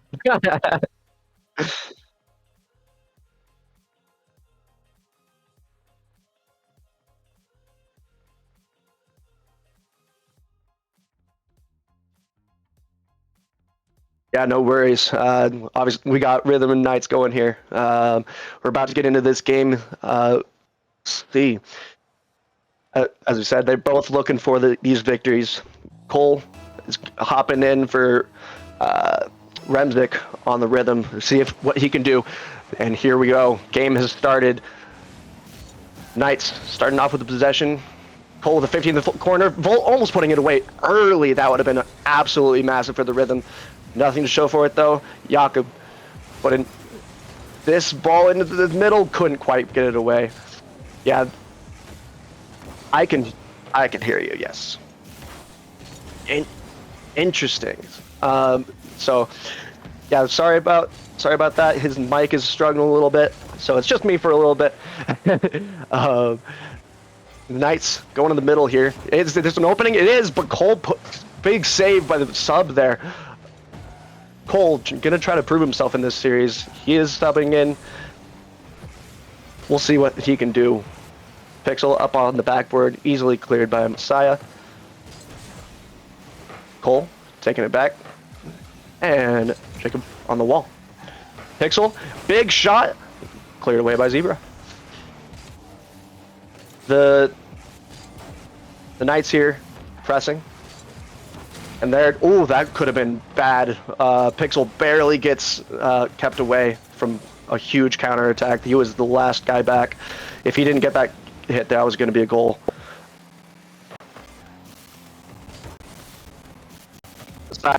Taking it here. Tries to get out. That's a good clear, but that is safe away right after Messiah on up for it. Big 50 from Messiah. That bought his team a lot of time. Zebra bangs it clear. They needed that desperately. The Rhythm are pressing hard right now. Cole doing his part so far. Let's see if he can keep it up. Zebra pinching it forward. Couldn't quite get anything there. Bolt Destroyer trying to take the backboard. Big bump on that backboard. Cleared away though from Zebra, keeping that out. Yeah, again, we're just waiting for Quick Horizon to get his mic working again. Hopefully it works.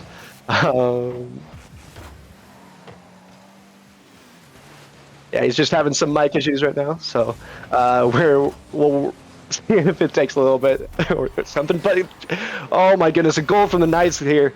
I want to see what happened. I was definitely not paying enough attention to this game right now.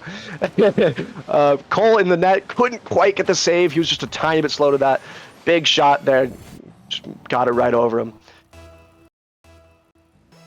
The Knights taking the early lead. Not super early. Still, half the game has passed, but the Rhythm do have time to get through it. Big clear there. Cole keeping it in the zone. Can he follow it up? He can't. His teammate went too, but he didn't get contact. Pixel all alone on defense. Can he do enough? I'm not sure. It is cleared. Well done. Knights are going to try to keep this pressure though. Good little hit middle there. Zebra here. 50. Couldn't quite get anything with it. Tried to back pass. Pixel cut it off though. Cole up on the wall, doesn't quite make contact with it. Volt Destroyer, big 50. Cole on the ball, got dunked there. Pixel up solo, and Messiah gets it clear. That was a big clear again. The Knights are holding on defense there. No big, lots of pressure, but no big chances coming out for the Rhythm right now. Volt Destroyer coming off the wall. Couldn't do anything. Pixel, nice clear. Knights not pressing super hard right now. They don't need to though.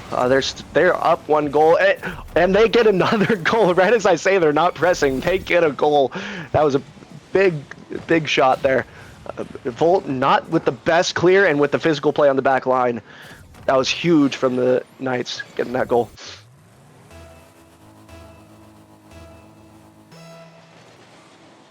See what the Rhythm can do here. Down 2, see if they can get some pressure going. Basically got the boost from Messiah, see if he can make anything with that. Messiah's still pressing though, even with low boost.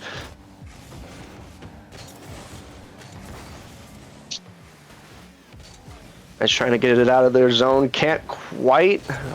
And now they do. Zebra on the ball, loses possession though. Pixel has very low boost here. He still has 16, but is holding on to it for recoveries. Probably a smart move at this point. Volt, ooh, with the flip reset, can he get it? Do anything with it? Couldn't get it away. And the follow-up isn't there either. Pixel, alone back. Can he do anything with it? No, that's going to be another goal. Zebra. 42 seconds left. 3 goals up for the Knights. That is massive. Leaving the sub alone, all on defense. Oh, no, that wasn't. Never mind. That wasn't the sub. That was Pixel. Excuse me. But not much you could do there with a aggressing bumper as well. All right, Clash. I think we're back.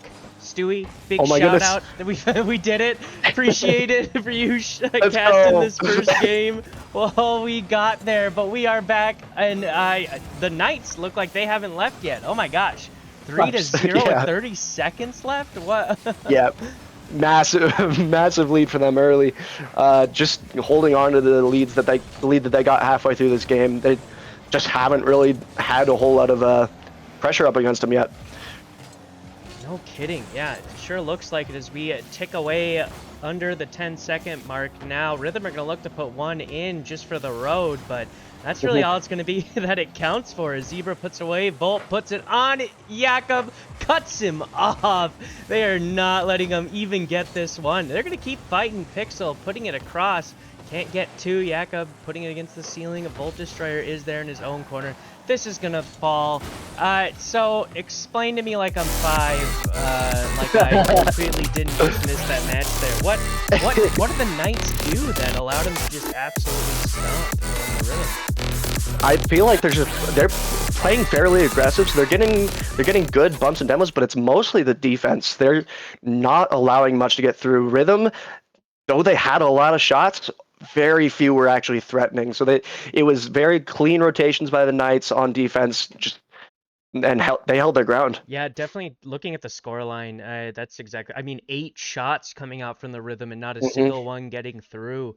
They absolutely stomped on him. No demos coming out from the Knights. Is that something that you think they're going to look to step up in game number 2? Or do you think that they can just kind of keep playing that defensive, lock it down in their own half kind of I'm gameplay? honestly surprised that they had no demos because they were playing pretty aggressive. They got a lot of bumps, but I guess just no supersonic. They had a goal where it was someone just following the defender. I think it's showing in the. Never mind. On my screen, it's showing on the replay there. But yeah, they have people going for bumps and all that are giving them those opportunities, but no demos coming out. I guess mean, that's I guess interesting. if you don't need it, No. why even get it there? But yeah, this Knight squad is a team that I had really high hopes for coming into this season. They're the only team I put at S tier in Premier, and boy, is the egg on my face apparently looking at the start of their season. But maybe this is a turning point for them. Maybe they can sweep this series and get back into it for this season. But getting game number 2 underway at Rhythm, looking to get some pressure going, taking it into the Knights, and Cole is going to cut that one off, keeping pressure on the Knights. A demo going to open up some space for Volt Destroyer to work with the ball. Tries to go off the wall, but unfortunately isn't able to follow it. Zebra with a great 50. Puts it up to Messiah, not able to get the pass out to center. Messiah's going to collect the ball again in the Rhythm's corner, and man, just some really slow plays coming out from Rochester. They're just letting the Knights kind of pick up the ball and play with it. Not really challenging it too hard here so far, Clash. Yeah, I feel like the Knights, they need to be able to get this next win as well. If I'm not mistaken, they've in their 3 matches so far gone to 2 game 5s, and they lost both. So I feel like if they go to game 5, it's going to be risky for them. If they can close this one out quickly, that's going to be the biggest thing for them. Agreed. They've been looking great so far this series so far. Only 1 game down, but game 2 right now, they're looking solid as well. Again, solid defense coming out from Messiah. Another opportunity here. Jacob, whatever you want to call him. Jacob, I think that's how it's pronounced. Zebra almost reading his bounce off the corner. He's going to go back up on this one. Puts it back out center. Messiah not quite willing to commit on that. He's going to try to put this one on, but Pixel is there. What a great crossbar save. Reading that one off the top bar to keep it away. And the Knights are going to look to keep up pressure as Rhythm are caught kind of awkward here. An opportunity opens up some space in the midfield for Zebra. He's going to put it up to the sidewall. Messiah not quite able to read it. An interesting 50 there. Not a lot of solo plays so far from either of these teams. No, yeah, it just looks like Knights are holding this pressure right now, which is free? massive, and it's going to be a goal. Jakob, the cleanup, that was a great center ball there by it was Zebra. That was a great beat on Pixel, and it was just open net by Jakob. That was beautiful. Yeah, massive pass down there. Jakob there, even if there had been a defender, he would have been there to cut that one off. So huge there from him. And that's going to put them up in game number 2. And we saw last game, it didn't matter how much they went up by. As long as the Knights were up, they were able to just shut them down. So I wonder if that confidence will carry through here. Yeah, absolutely.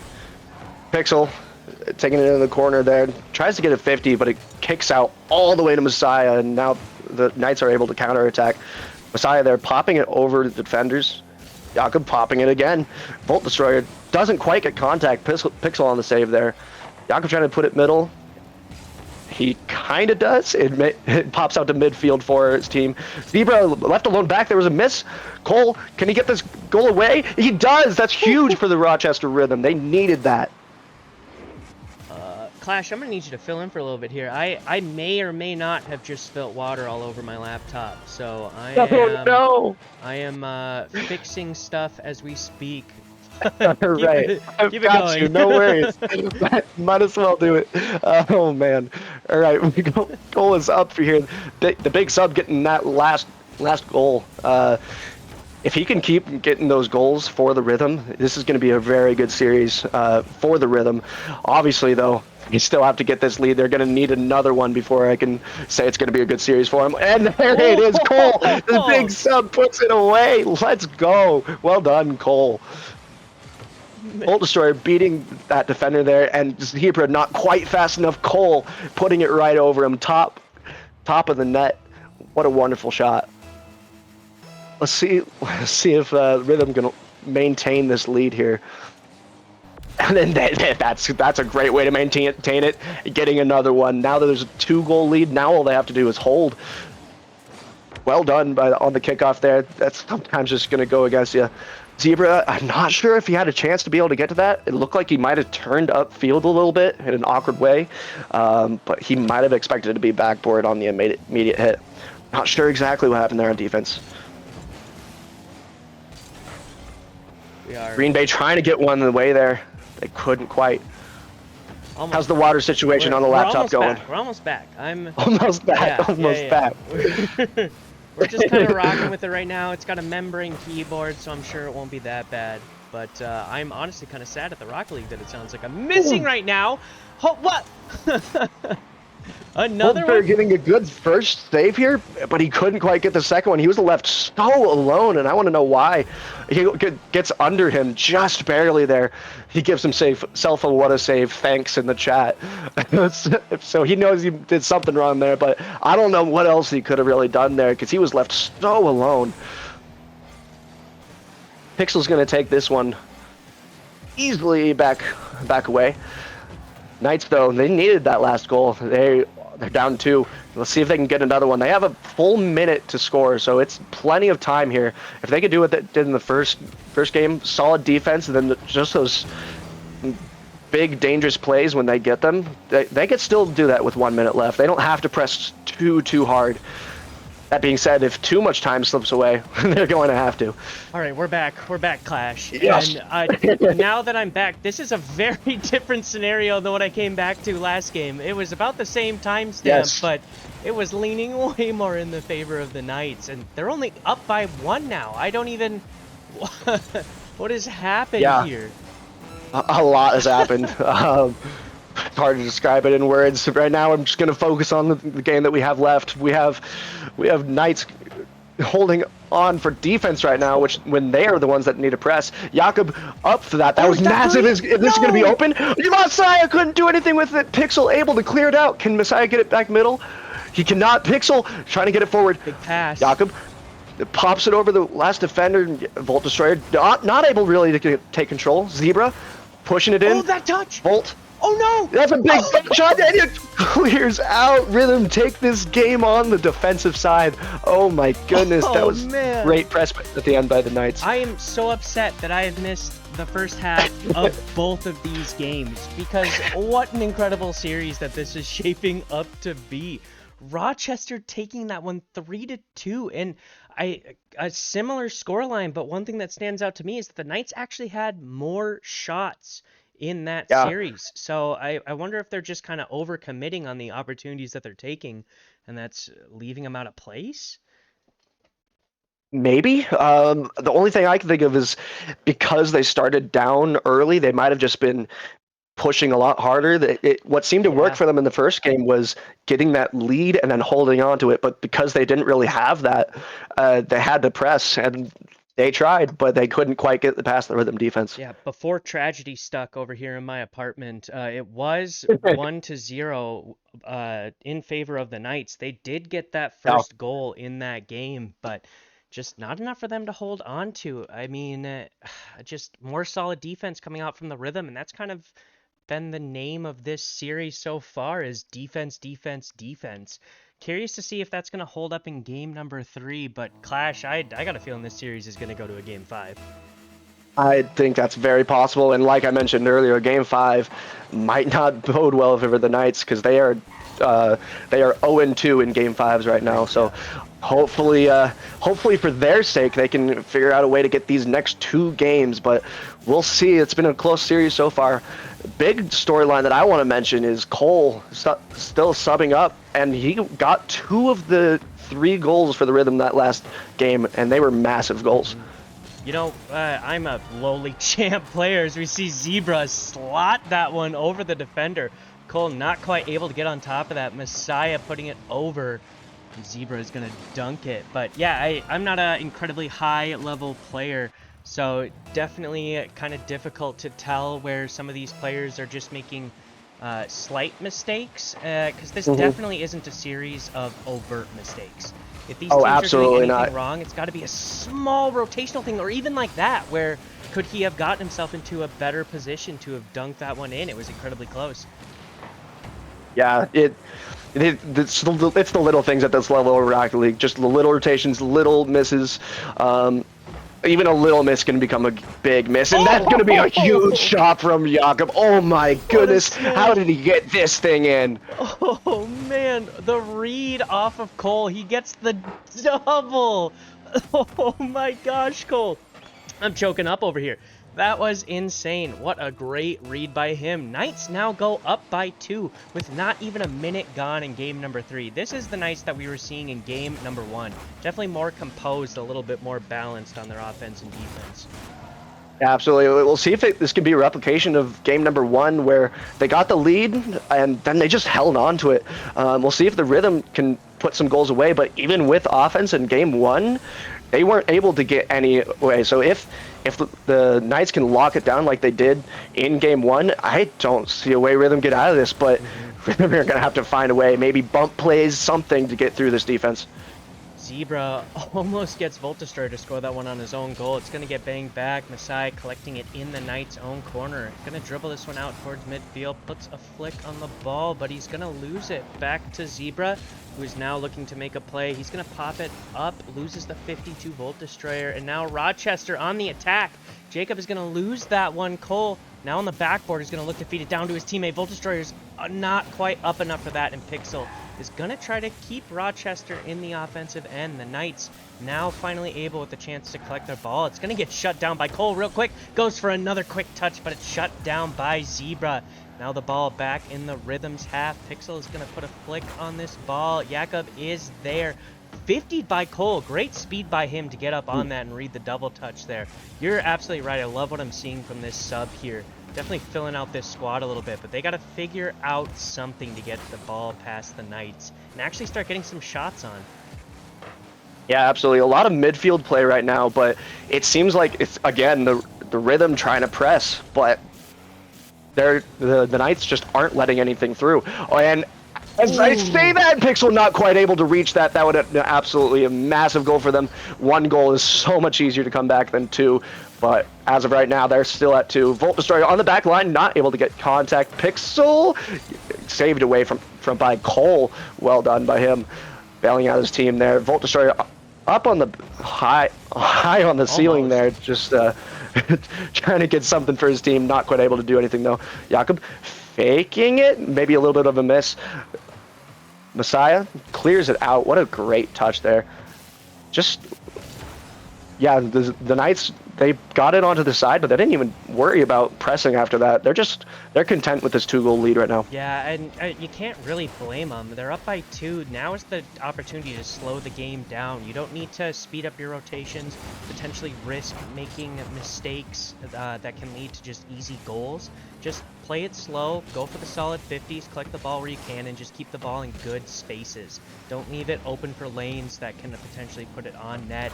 And honestly, they just don't need to change anything.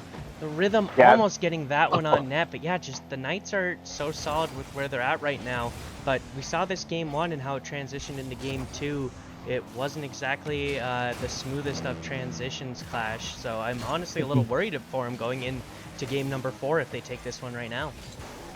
Yeah, they've proved that they can hold a lead in game 1, but the issue is getting that lead to start.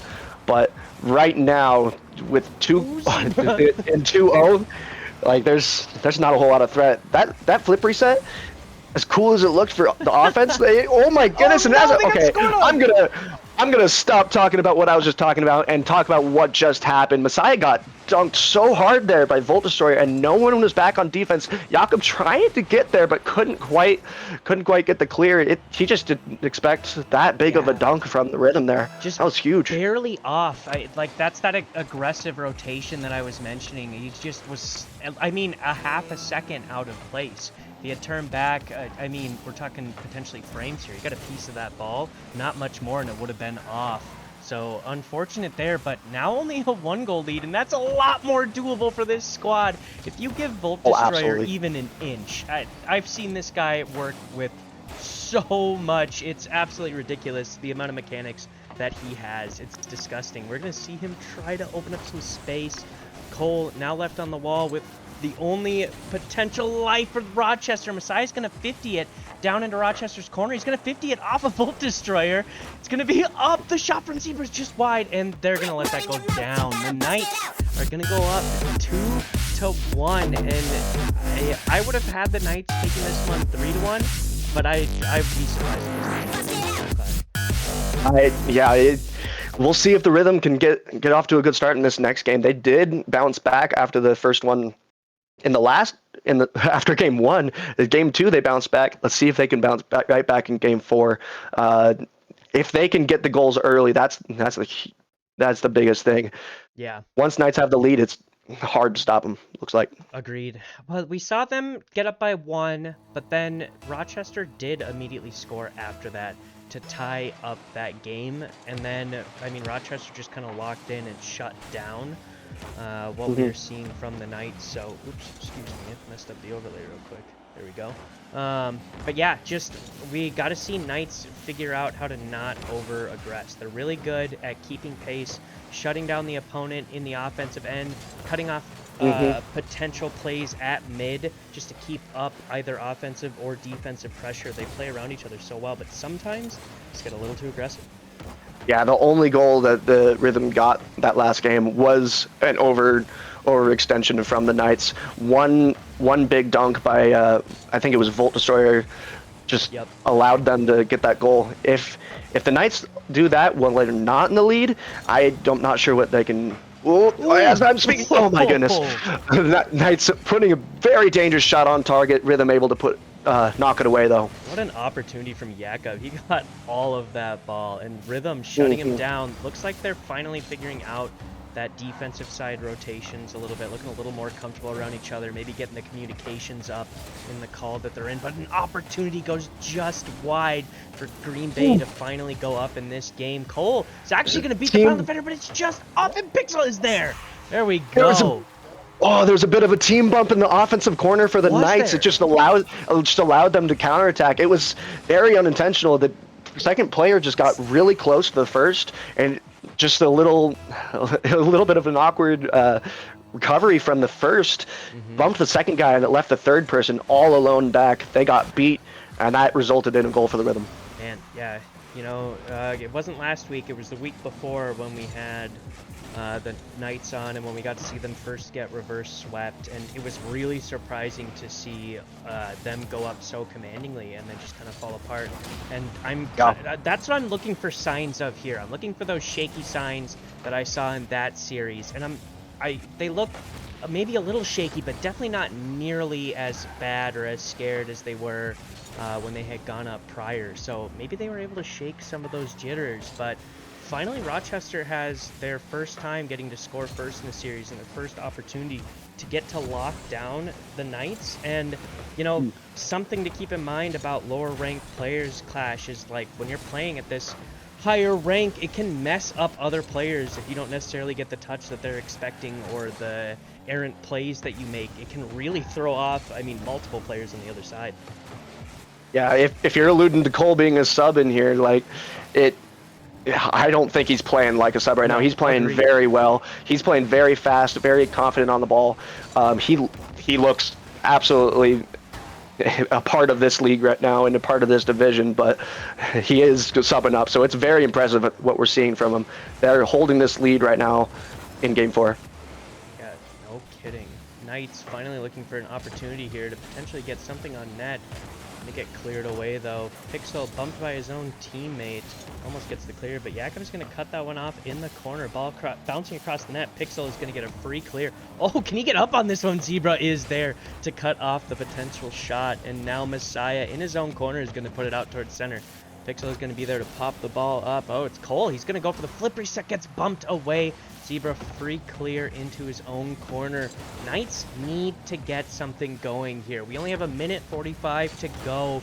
This is their opportunity to shut this series down. We know they don't do well in Game 5. I can't imagine that that's where they want this to go to. Absolutely not. They want to get this goal right now. Right now they have 5 shots on to the Rhythm 4, so it's pretty even on the shots right now, but the big difference is that one goal. That one goal for the Rhythm.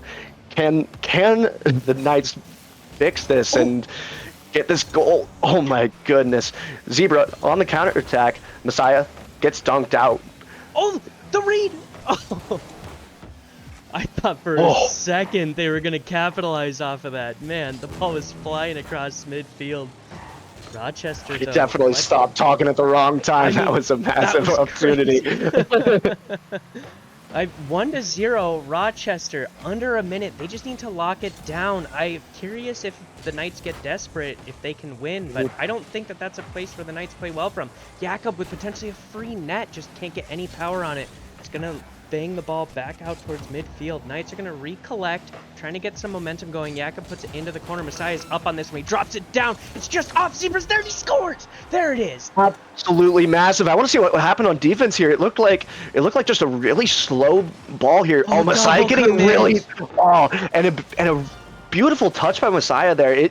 It was a little interesting because he slowed it down right on the goal line. It forced a whole other team to jump, and that allowed it pretty much open net for Zebra there to score. Yeah, Messiah, my boy, last season playing on Premier for me, that was something that I loved seeing come out of him, is he is so good at in front of the net or in the corner of the opposing side, getting just these light controlled touches that pop it up past the defender, getting the double that dishes it out to a teammate, and right there, that's exactly what he did.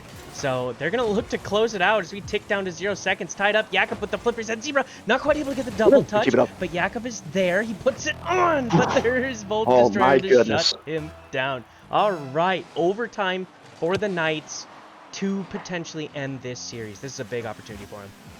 Yeah, that was a great press right at the end there. Jakob trying to end this one quickly in overtime. Not quite able to clear it away on defense. Zebra, big bump, gives ton of possession for Messiah. Again, Messiah! Oh my goodness, again, Messiah taking it slow and getting that 50 was absolutely massive. That's going to be the series for Knights on the hands of Messiah. Oh man, I love to see it. I love to see it. Let's go, Messiah. That's exactly what I was just talking about there, Clash.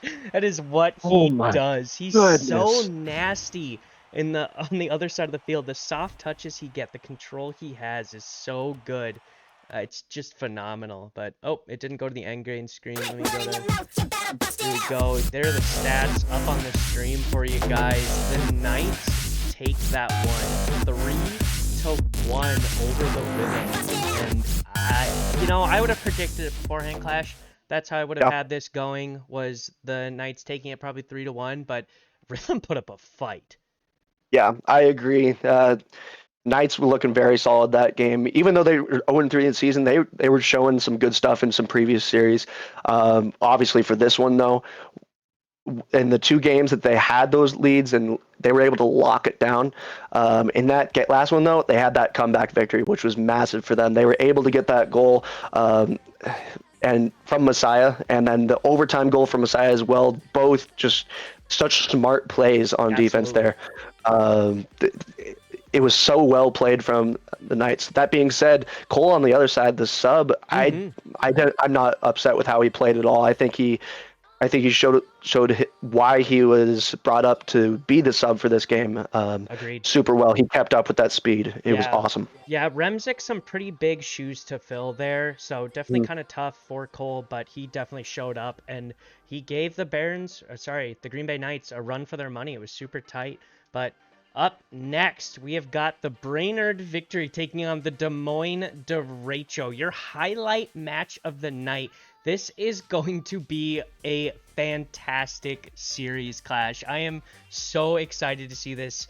Sorry, guys, you can't see me on your screen. It's because my laptop is currently laying on a towel on the other side of the room.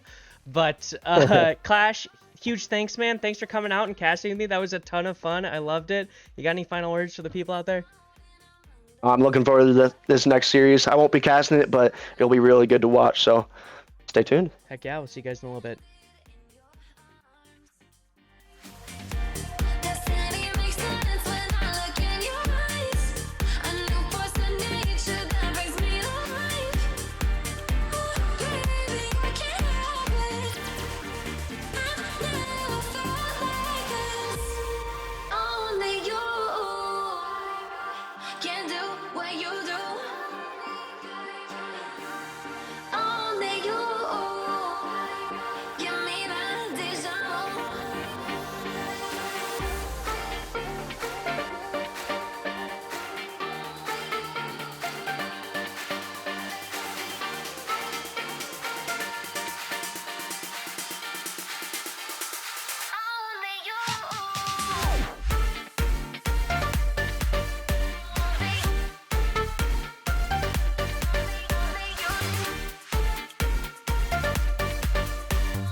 I still think of you.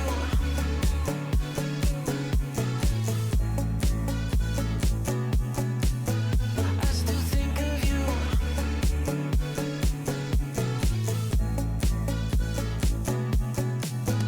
Looking back, I see young, dumb, and naive.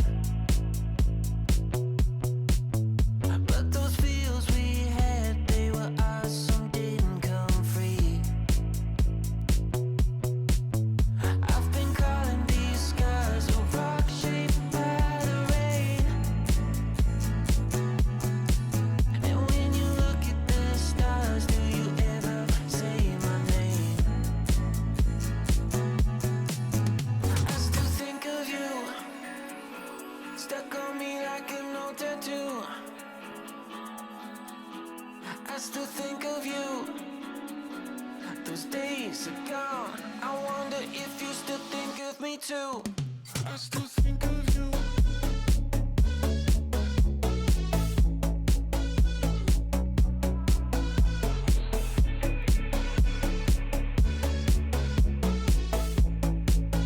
I still think of you.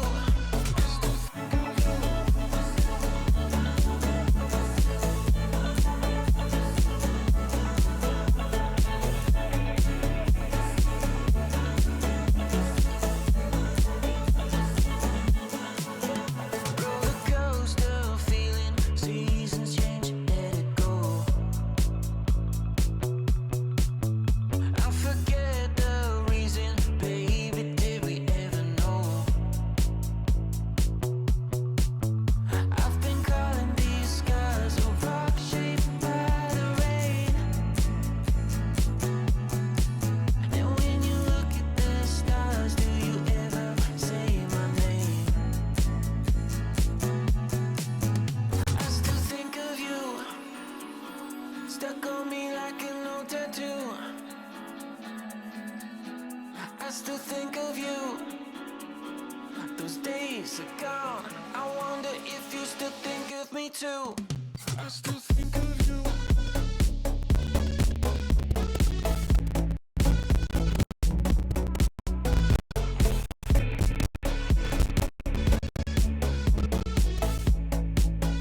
I still think of you.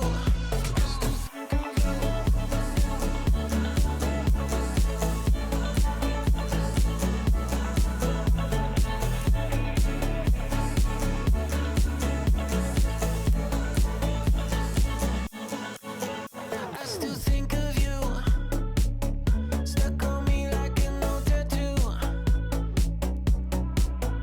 I still think of you. Those days are gone. I wonder if you still think of me too.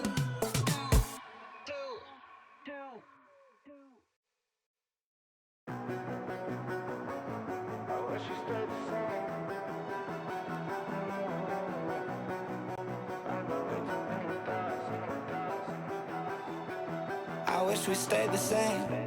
I got way too many thoughts in my brain. I got memories that run through my veins.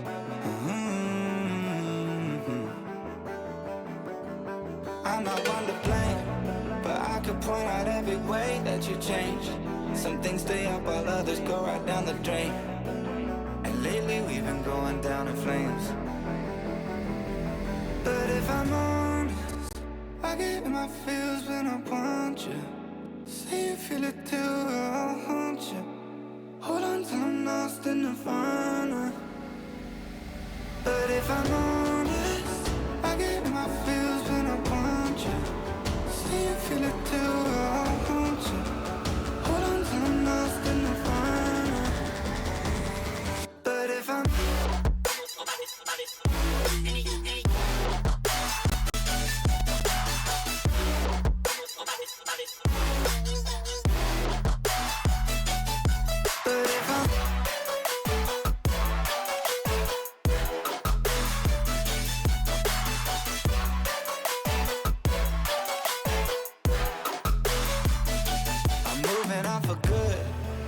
my therapist is saying that I should. I don't believe her, but I really wish I could. Instead, I guess I'll stay misunderstood. Oh, 'cause I'm stuck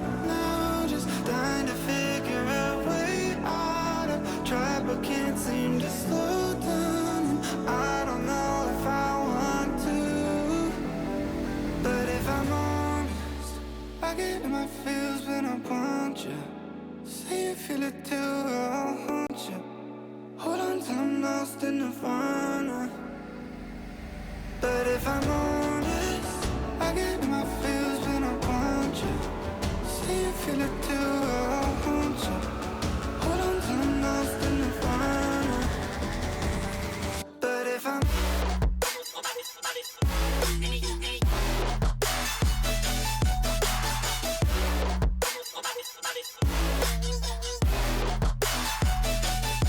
But if I'm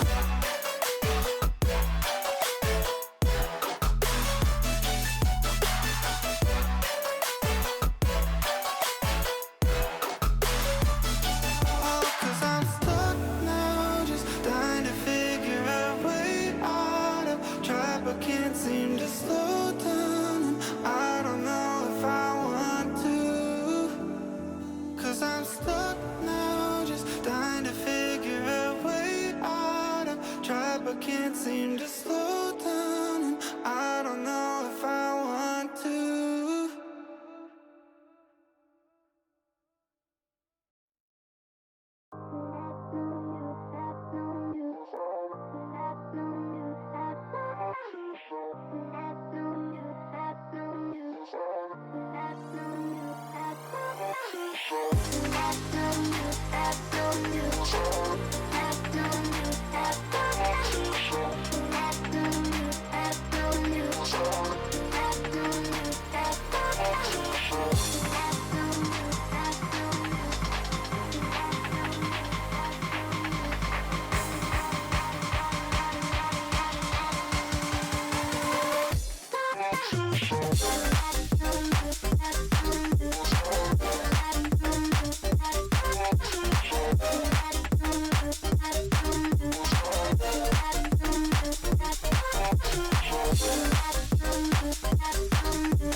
When it's coming at you like monsters in the night and you feel the danger, that makes you wanna hide. When the cards are stacked against you and you're standing on the edge, now's the time, now's the time.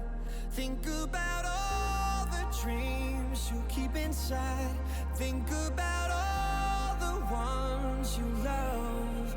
I know this beating heart will be my guide. I know that we can overcome. When the world's so cold and we're losing hope, I need her, I need her.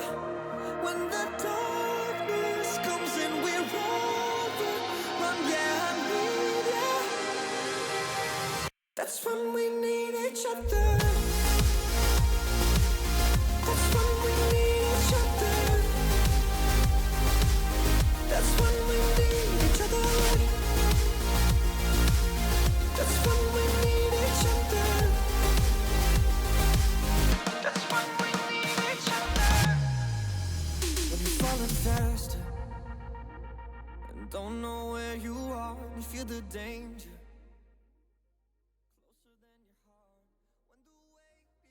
Hello, welcome back to the MCS stream, everybody. We got our last match of the night coming up with the Brainerd Victory taking on Des Moines Derecho. I'm a new caster just coming in. It's me and Trash. How are you doing today, Trash? I am doing fantastic. We've had a few pretty exciting series tonight. Yeah, excited for this upcoming series. Should be a good one. Yeah, of course. So first, I've been told we're going to recap over these last couple matches. Saw the Bemidji Lumberjacks a couple times, beating the Jungle, losing to Superiors. Then our last match, we had the Knights taking home the win against the Rhythm.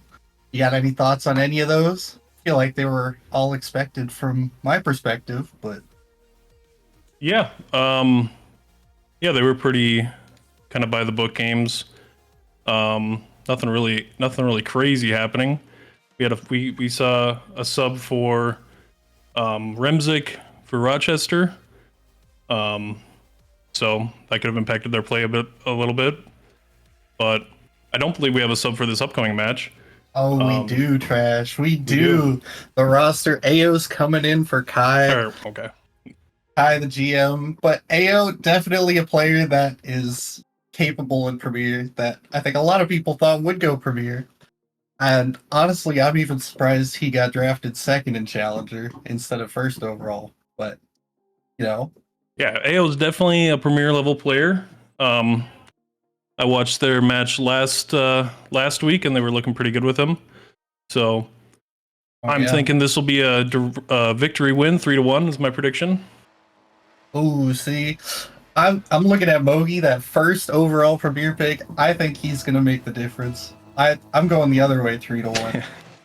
We'll give him a game. But getting into the game, kick off neutral, safe, a little bit of possession. Taking off the ball. Stewie pass middle to AO. Good save. Mogi and Wolf double commit to clear that one out. Mogi again, able to clear it out. Getting the ball almost on it. Clear to the corner. Fast-paced gameplay back and forth. The pinch just finding its way in from the midfield as Faith and AO, I think, double commit there. Wolf and Water also double commit. Yeah, a bit of a fortunate 50 kind of situation. They'll definitely take that. And hopefully look to get even more goals here going forward. Oh, for sure. AO winning the kickoff. Mogi slowing it down. Trying to go high, but safe pre-jump side. Able to land on it. An awkward clear from Water and Wolf. Fifties post. Missed the open net. This ball's going crazy. Yep, safe with space. You don't want to see that if you're a Derecho fan. Gets it over one. AO looking to jump. Gets one touch. Water looking to save. Gets a good touch. Stewie shoots on net. Misses. AO 50ing Mogi. Stewie turning to cut rotation. Hits it off the wall. Water with a nice touch. AO's looking to possess. Pops it up. Safe getting 100 boost.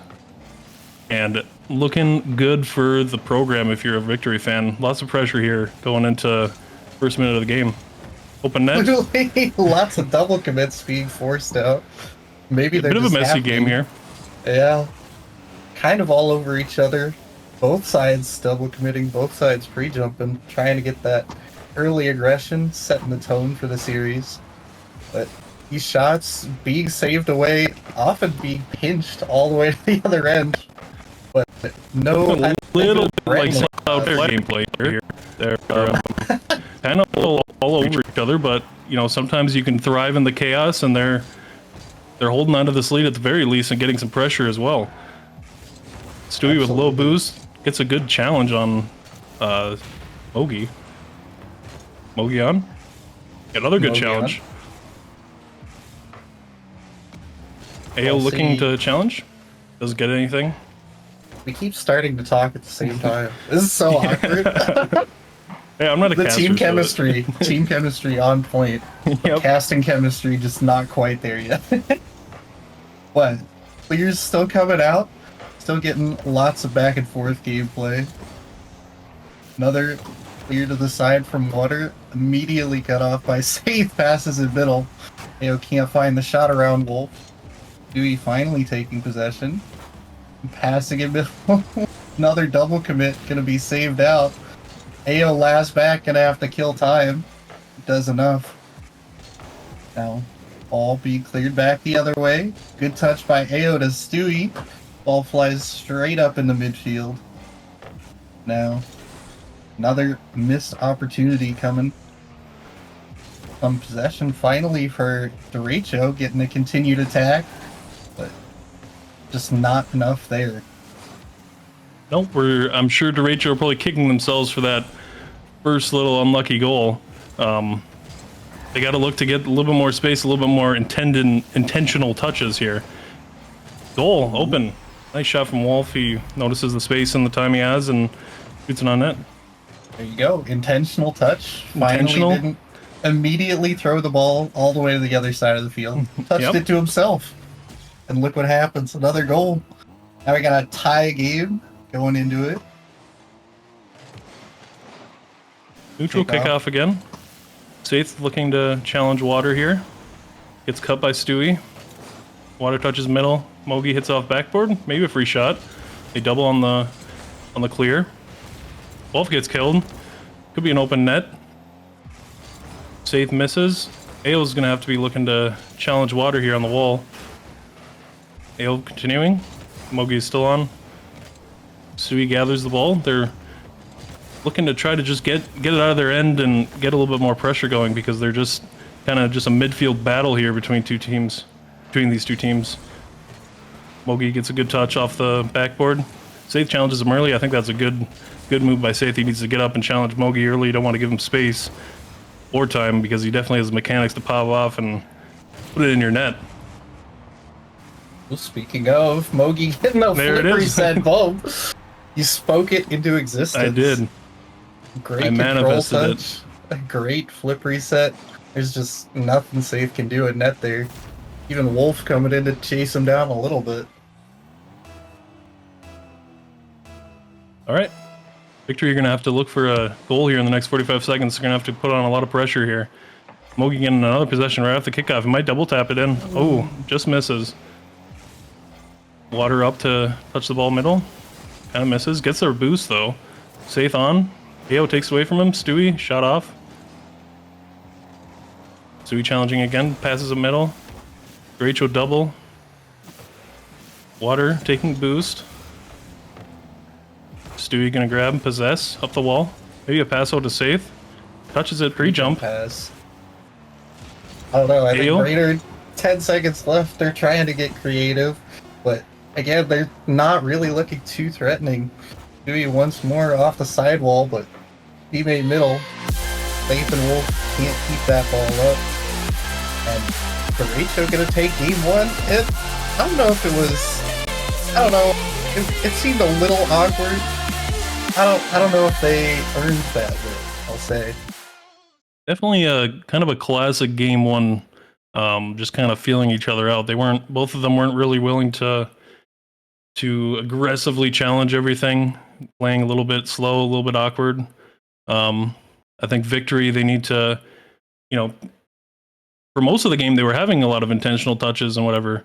But at the end, they just couldn't seem to find each other and get a good opportunity on net. So if they can just work their skills, Stewie's a great shooter. Saith is obviously very mechanical. He can get the ball in space and time and put it in your net, or give his teammates a good opportunity to score. So we're definitely going to look for them. Saying Stewie's the one you want shooting the ball. Victory had 12 shots and Stewie only had 2 of them. So yep.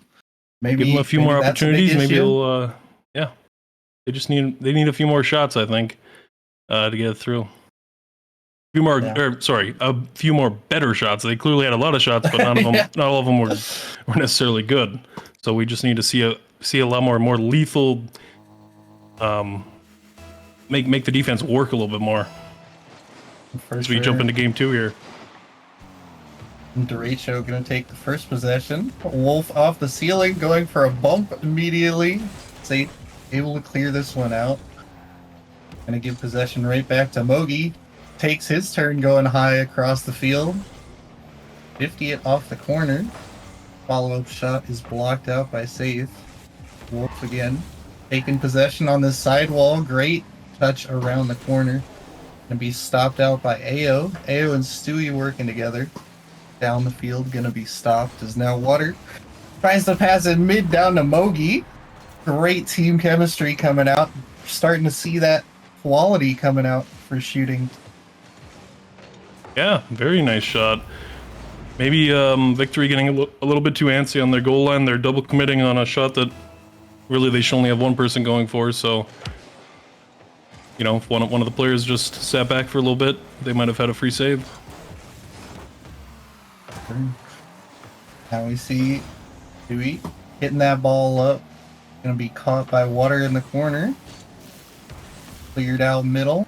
Gets the double, but Dewey's able to read it, cut it off. Big demo from Saith on the retreat. Then the triple commit coming out from Victory, and the shot's off the crossbar. Unlucky.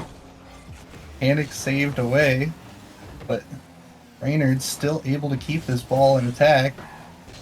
Still not finding that final shot on net, though. One last touch off the ceiling from Stewie, and Ao and Saith both retreating back to their half.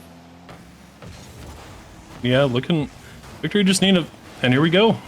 Nope, another shot, just shot directly at the goalkeeper. They just need to place the shot where the goalkeeper is not. They're having a lot of pressure, but again, they're just not. They're not seeming to find the right shot to actually score. You see Wolf challenging, missing, Saith on the ball. It's past Mogi. We're seeing a pretty aggressive Derecho offense here, all in the corner. Maybe a double tap. AO shot on net again, very soft. They double commit the save though. Nice placement from Saith to score the goal. Just what we were talking about earlier.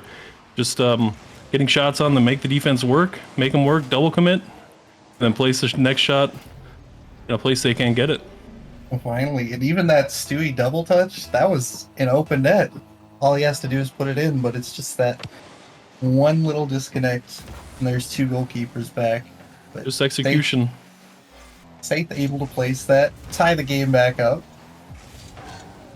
Stewie clearing it down to the corner. Wolf trying to take possession high, dunked out by Saith. Shot on net, saved away. Now, Mogi running low on boost. Can't get that ball over one. Wolf gonna clear it out in a big double commit on defense. Saith and Stewie. Gonna lead to free possession for Water. The cut around one. Taking a 50 back to Mogi. Mogi 50 back to Wolf. Wolf not able to find a shot. Mogi now double touch chance. Gets the pass down. Cleared away by Saith to the corner. I don't know. I'm liking these mechanics from Mogi, but I feel like I need to see more out of Water and Wolf. Don't you, Trash? Mogi's getting them in good spots, and it's just Water right there. He had an open shot, and he like backflipped or something on the goal line. You know, again, it's kind of execution on both sides. They're all kind of getting kind of good looks at the net, and they're just not getting that final touch to score. Otherwise, they're kind of, I mean, both teams are pretty much playing the exact same. They kind of got double commits on defense. Big double fake. Oh, that was beauty. finally taking advantage of one of these double commits. Stewie and AO both diving to block that ball. Neither one calming, I don't think. Trusting. I don't know what the issue was. A little bit of panic, I think. Both teams are kind of panicking on the goal line. With both the goals being, or two of the goals being double commits from the defense on the goal line. So we just need to see just a little bit more execution. Nice shot there, saved by Wolf. AO passing in middle. Safe 50s water. He's gonna stay on. A bunch of 50s here in the corner.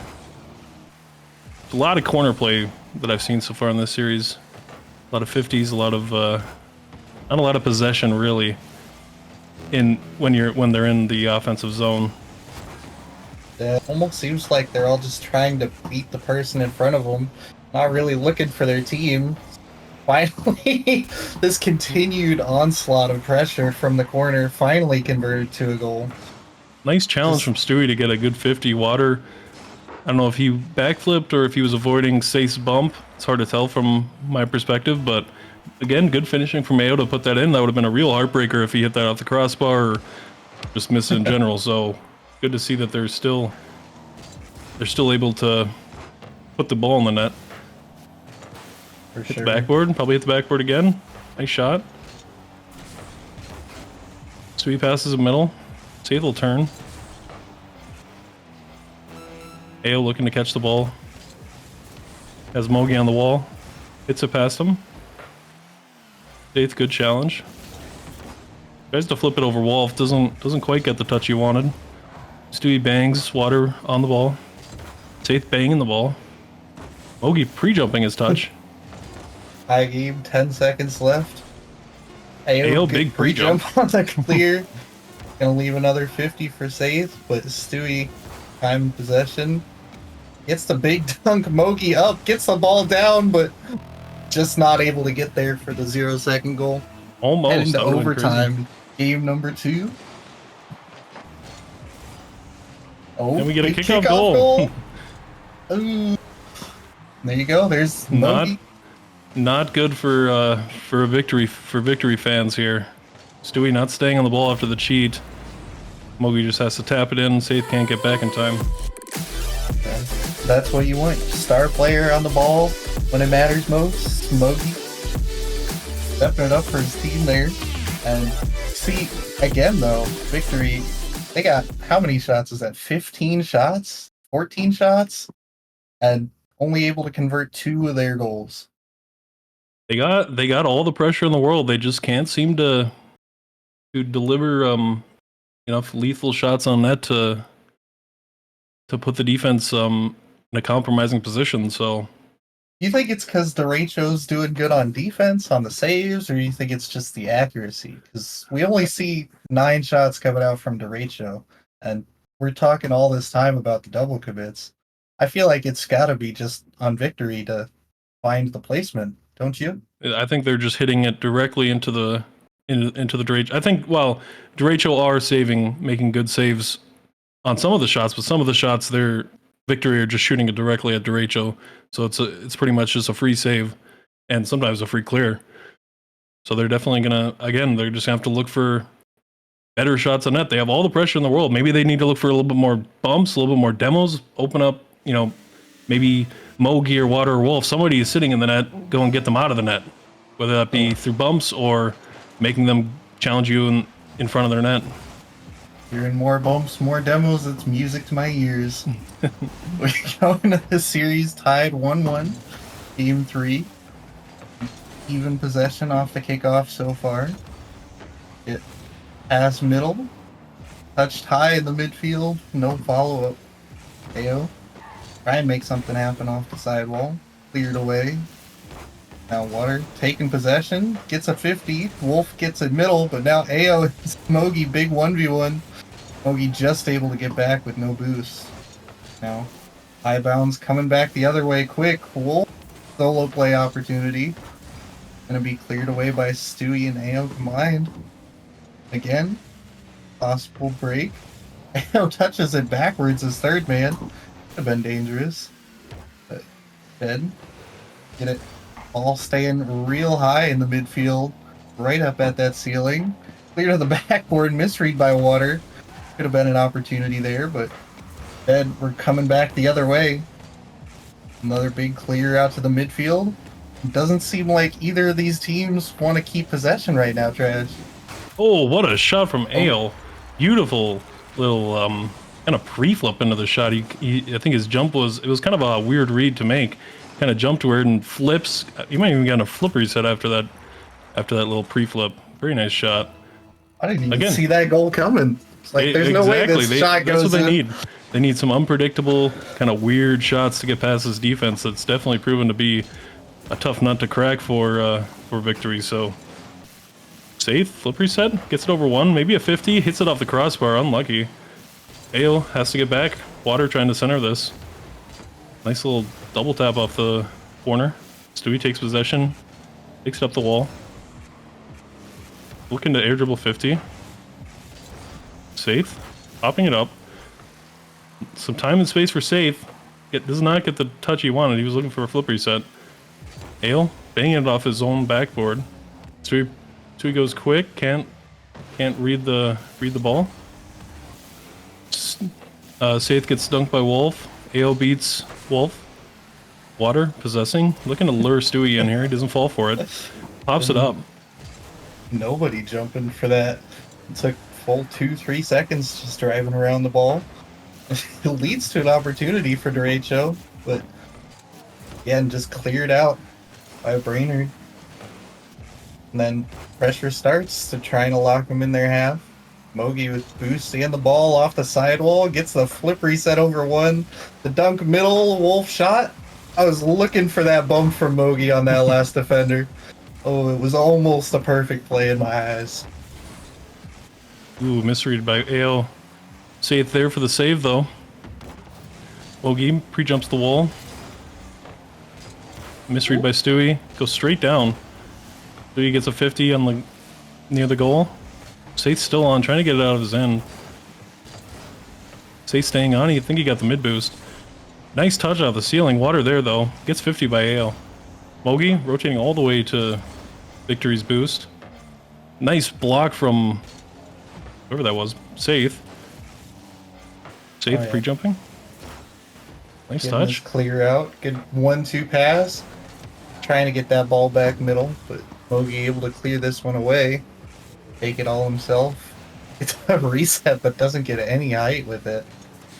Ends up falling back down to Water. Taking possession and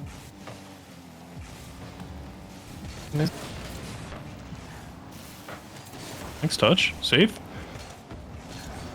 No boost. Just trying to 50 this ball. Gets a musty. Mogi there. Miss flips. Wolf there to save him. More corner play. Wolf looking to touch this middle. Gets it. Safe there. Misses. 1 minute left. Derecho need a goal. Mogi trying to center this. Doesn't get a great touch off the corner, but he did have no boost. He has 100 now. Back passes it to Water, who bangs it. Wolf looking to center this or shoot it. Misses. Ao, safe. Catching the ball. Backflips off the wall. Nice touch from Ao. They're looking to just hold on here, I think. it seems like they're sitting back, playing some defense. Not going for anything too risky. Letting one man clear it out to stay back, but Brainerd's still pushing. Off this corner, off the corner again. Water double commit, leads Safe. Take possession. No boost. Gonna have to settle for a 50. All the way back to Brainerd's end. Now they're gonna have to make something happen here. 10 seconds left. Wolf gets dunked out by AO. Follow up. Just in time to keep it up. Just been wasting so much time. Save dunks him, that's game. Just off. Brainerd taking game number 3, going up to match point in this series.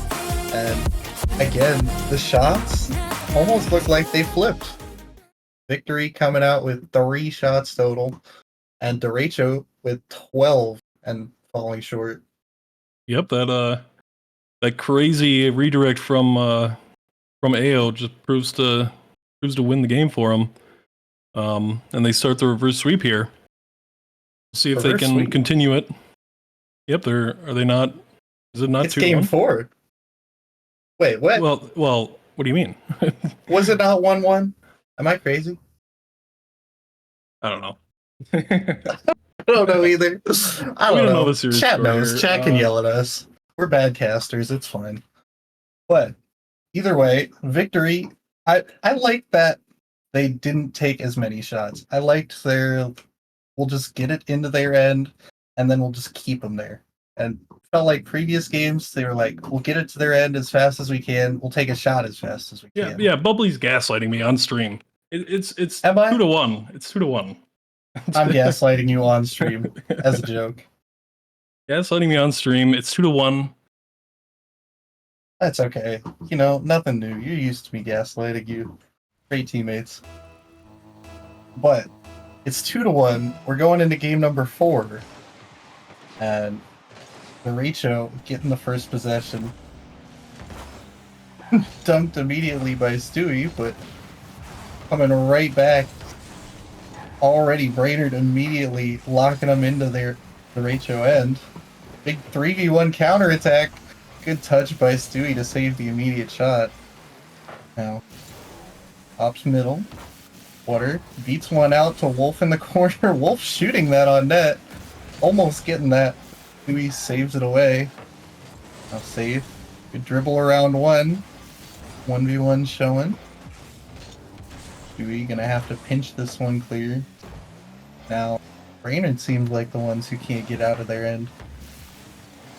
Yeah, it kind of seems like the pressure's flipped, but it's kind of like Derecho is just taking on Victory's previous role, and they're getting a bunch of pressure and a bunch of shots, but they're not really getting very many goals, so they're gonna have to look to get a few more lethal shots on net to draw the defense out. Water looking for... Ooh, nice shot from Ale. Off of a Water miss. Stewie challenges. Kind of a double commit by Derecho there. Safe keeping it in. AO challenging Water. Water staying on, 0 boost. Wolf takes over for him. Trying to pinch a middle. Gets a nice pinch. Stewie there, not a good shot from Water. AO possessing on the wall. Gets a past Mogi. Gets a past Wolf. Gets killed. Safe. Nice flick from Water, but saved by Stewie. Not a double commit on the goal line, which doesn't allow Derecho to score. Water challenging, misses. Wolf touches off the wall. Safe on. Gets a touch middle.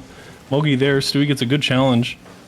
Looking to continue and try to kill Water. Can't quite get him. Mogi there. Coming back the other way. Mogi trying to make something happen.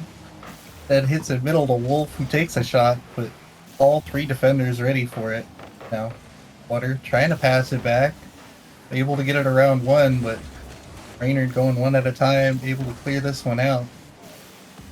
Now, good 50 with Water. Water around the corner. The Monkey off the back wall. But no shot coming yet. Wolf passes it out, but Water decided not to commit for that one. Mogi trying to pinch clear that one off the wall. Fly back to his end. Got lots of continued pressure through the corners from both of these teams. Once again, it seems like.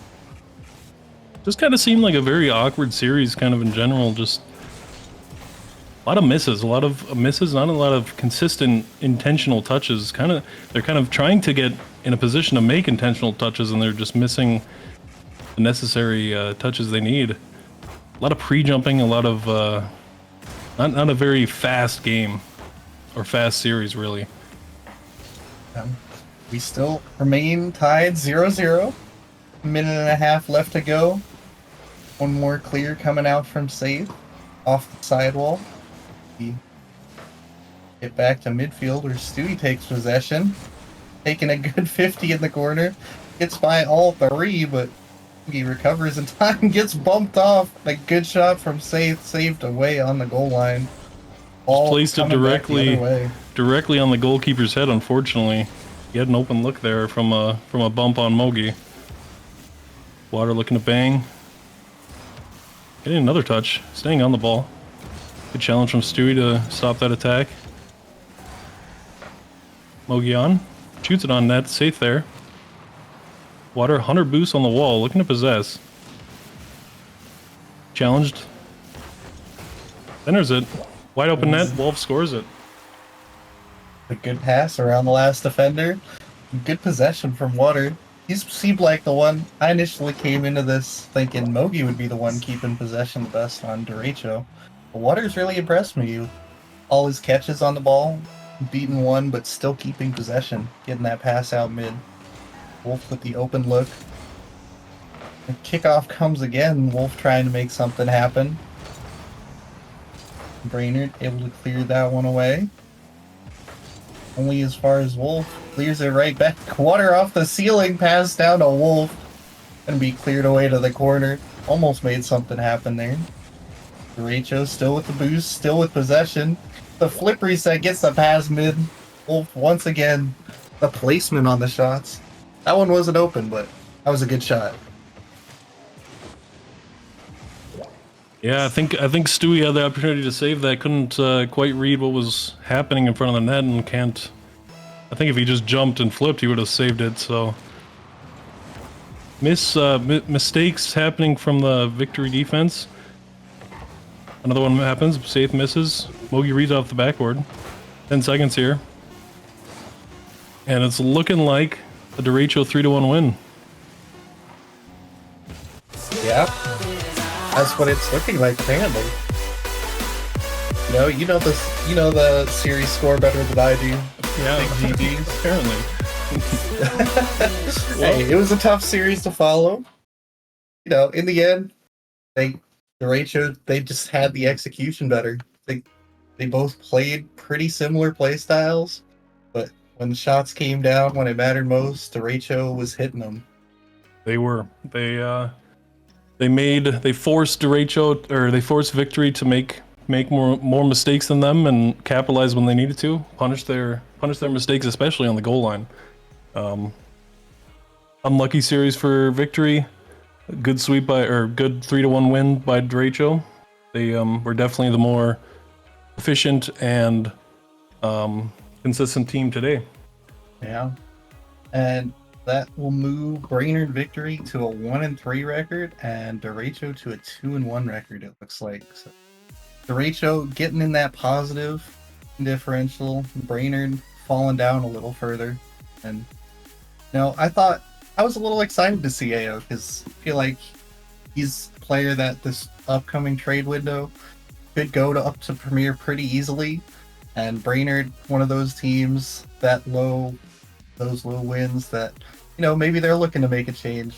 He would have been easy to slot in, so definitely a little disappointed that didn't work out for him. But yep, but they definitely have a lot more games to make up for a tough start to the season for them. Definitely. So we'll see how they look in the coming games, but definitely been a tough start to the season for them. Maybe Kai returning at some point, maybe they'll switch up the team or stick with Kai. Who knows? Now we'll see. With that being said, I don't know how to end this stream. I was not informed of that before we started, but we'll try my best. Thank you all for coming to watch. Had a lot of exciting matches today. Had Bemidji winning one, losing one. Had the Rochester and Green Bay Knights. Green Bay Knights took that. Most recently, Derecho 3 winning the victory. So, thanks for having us. Thanks for coming, and we will see you all next week.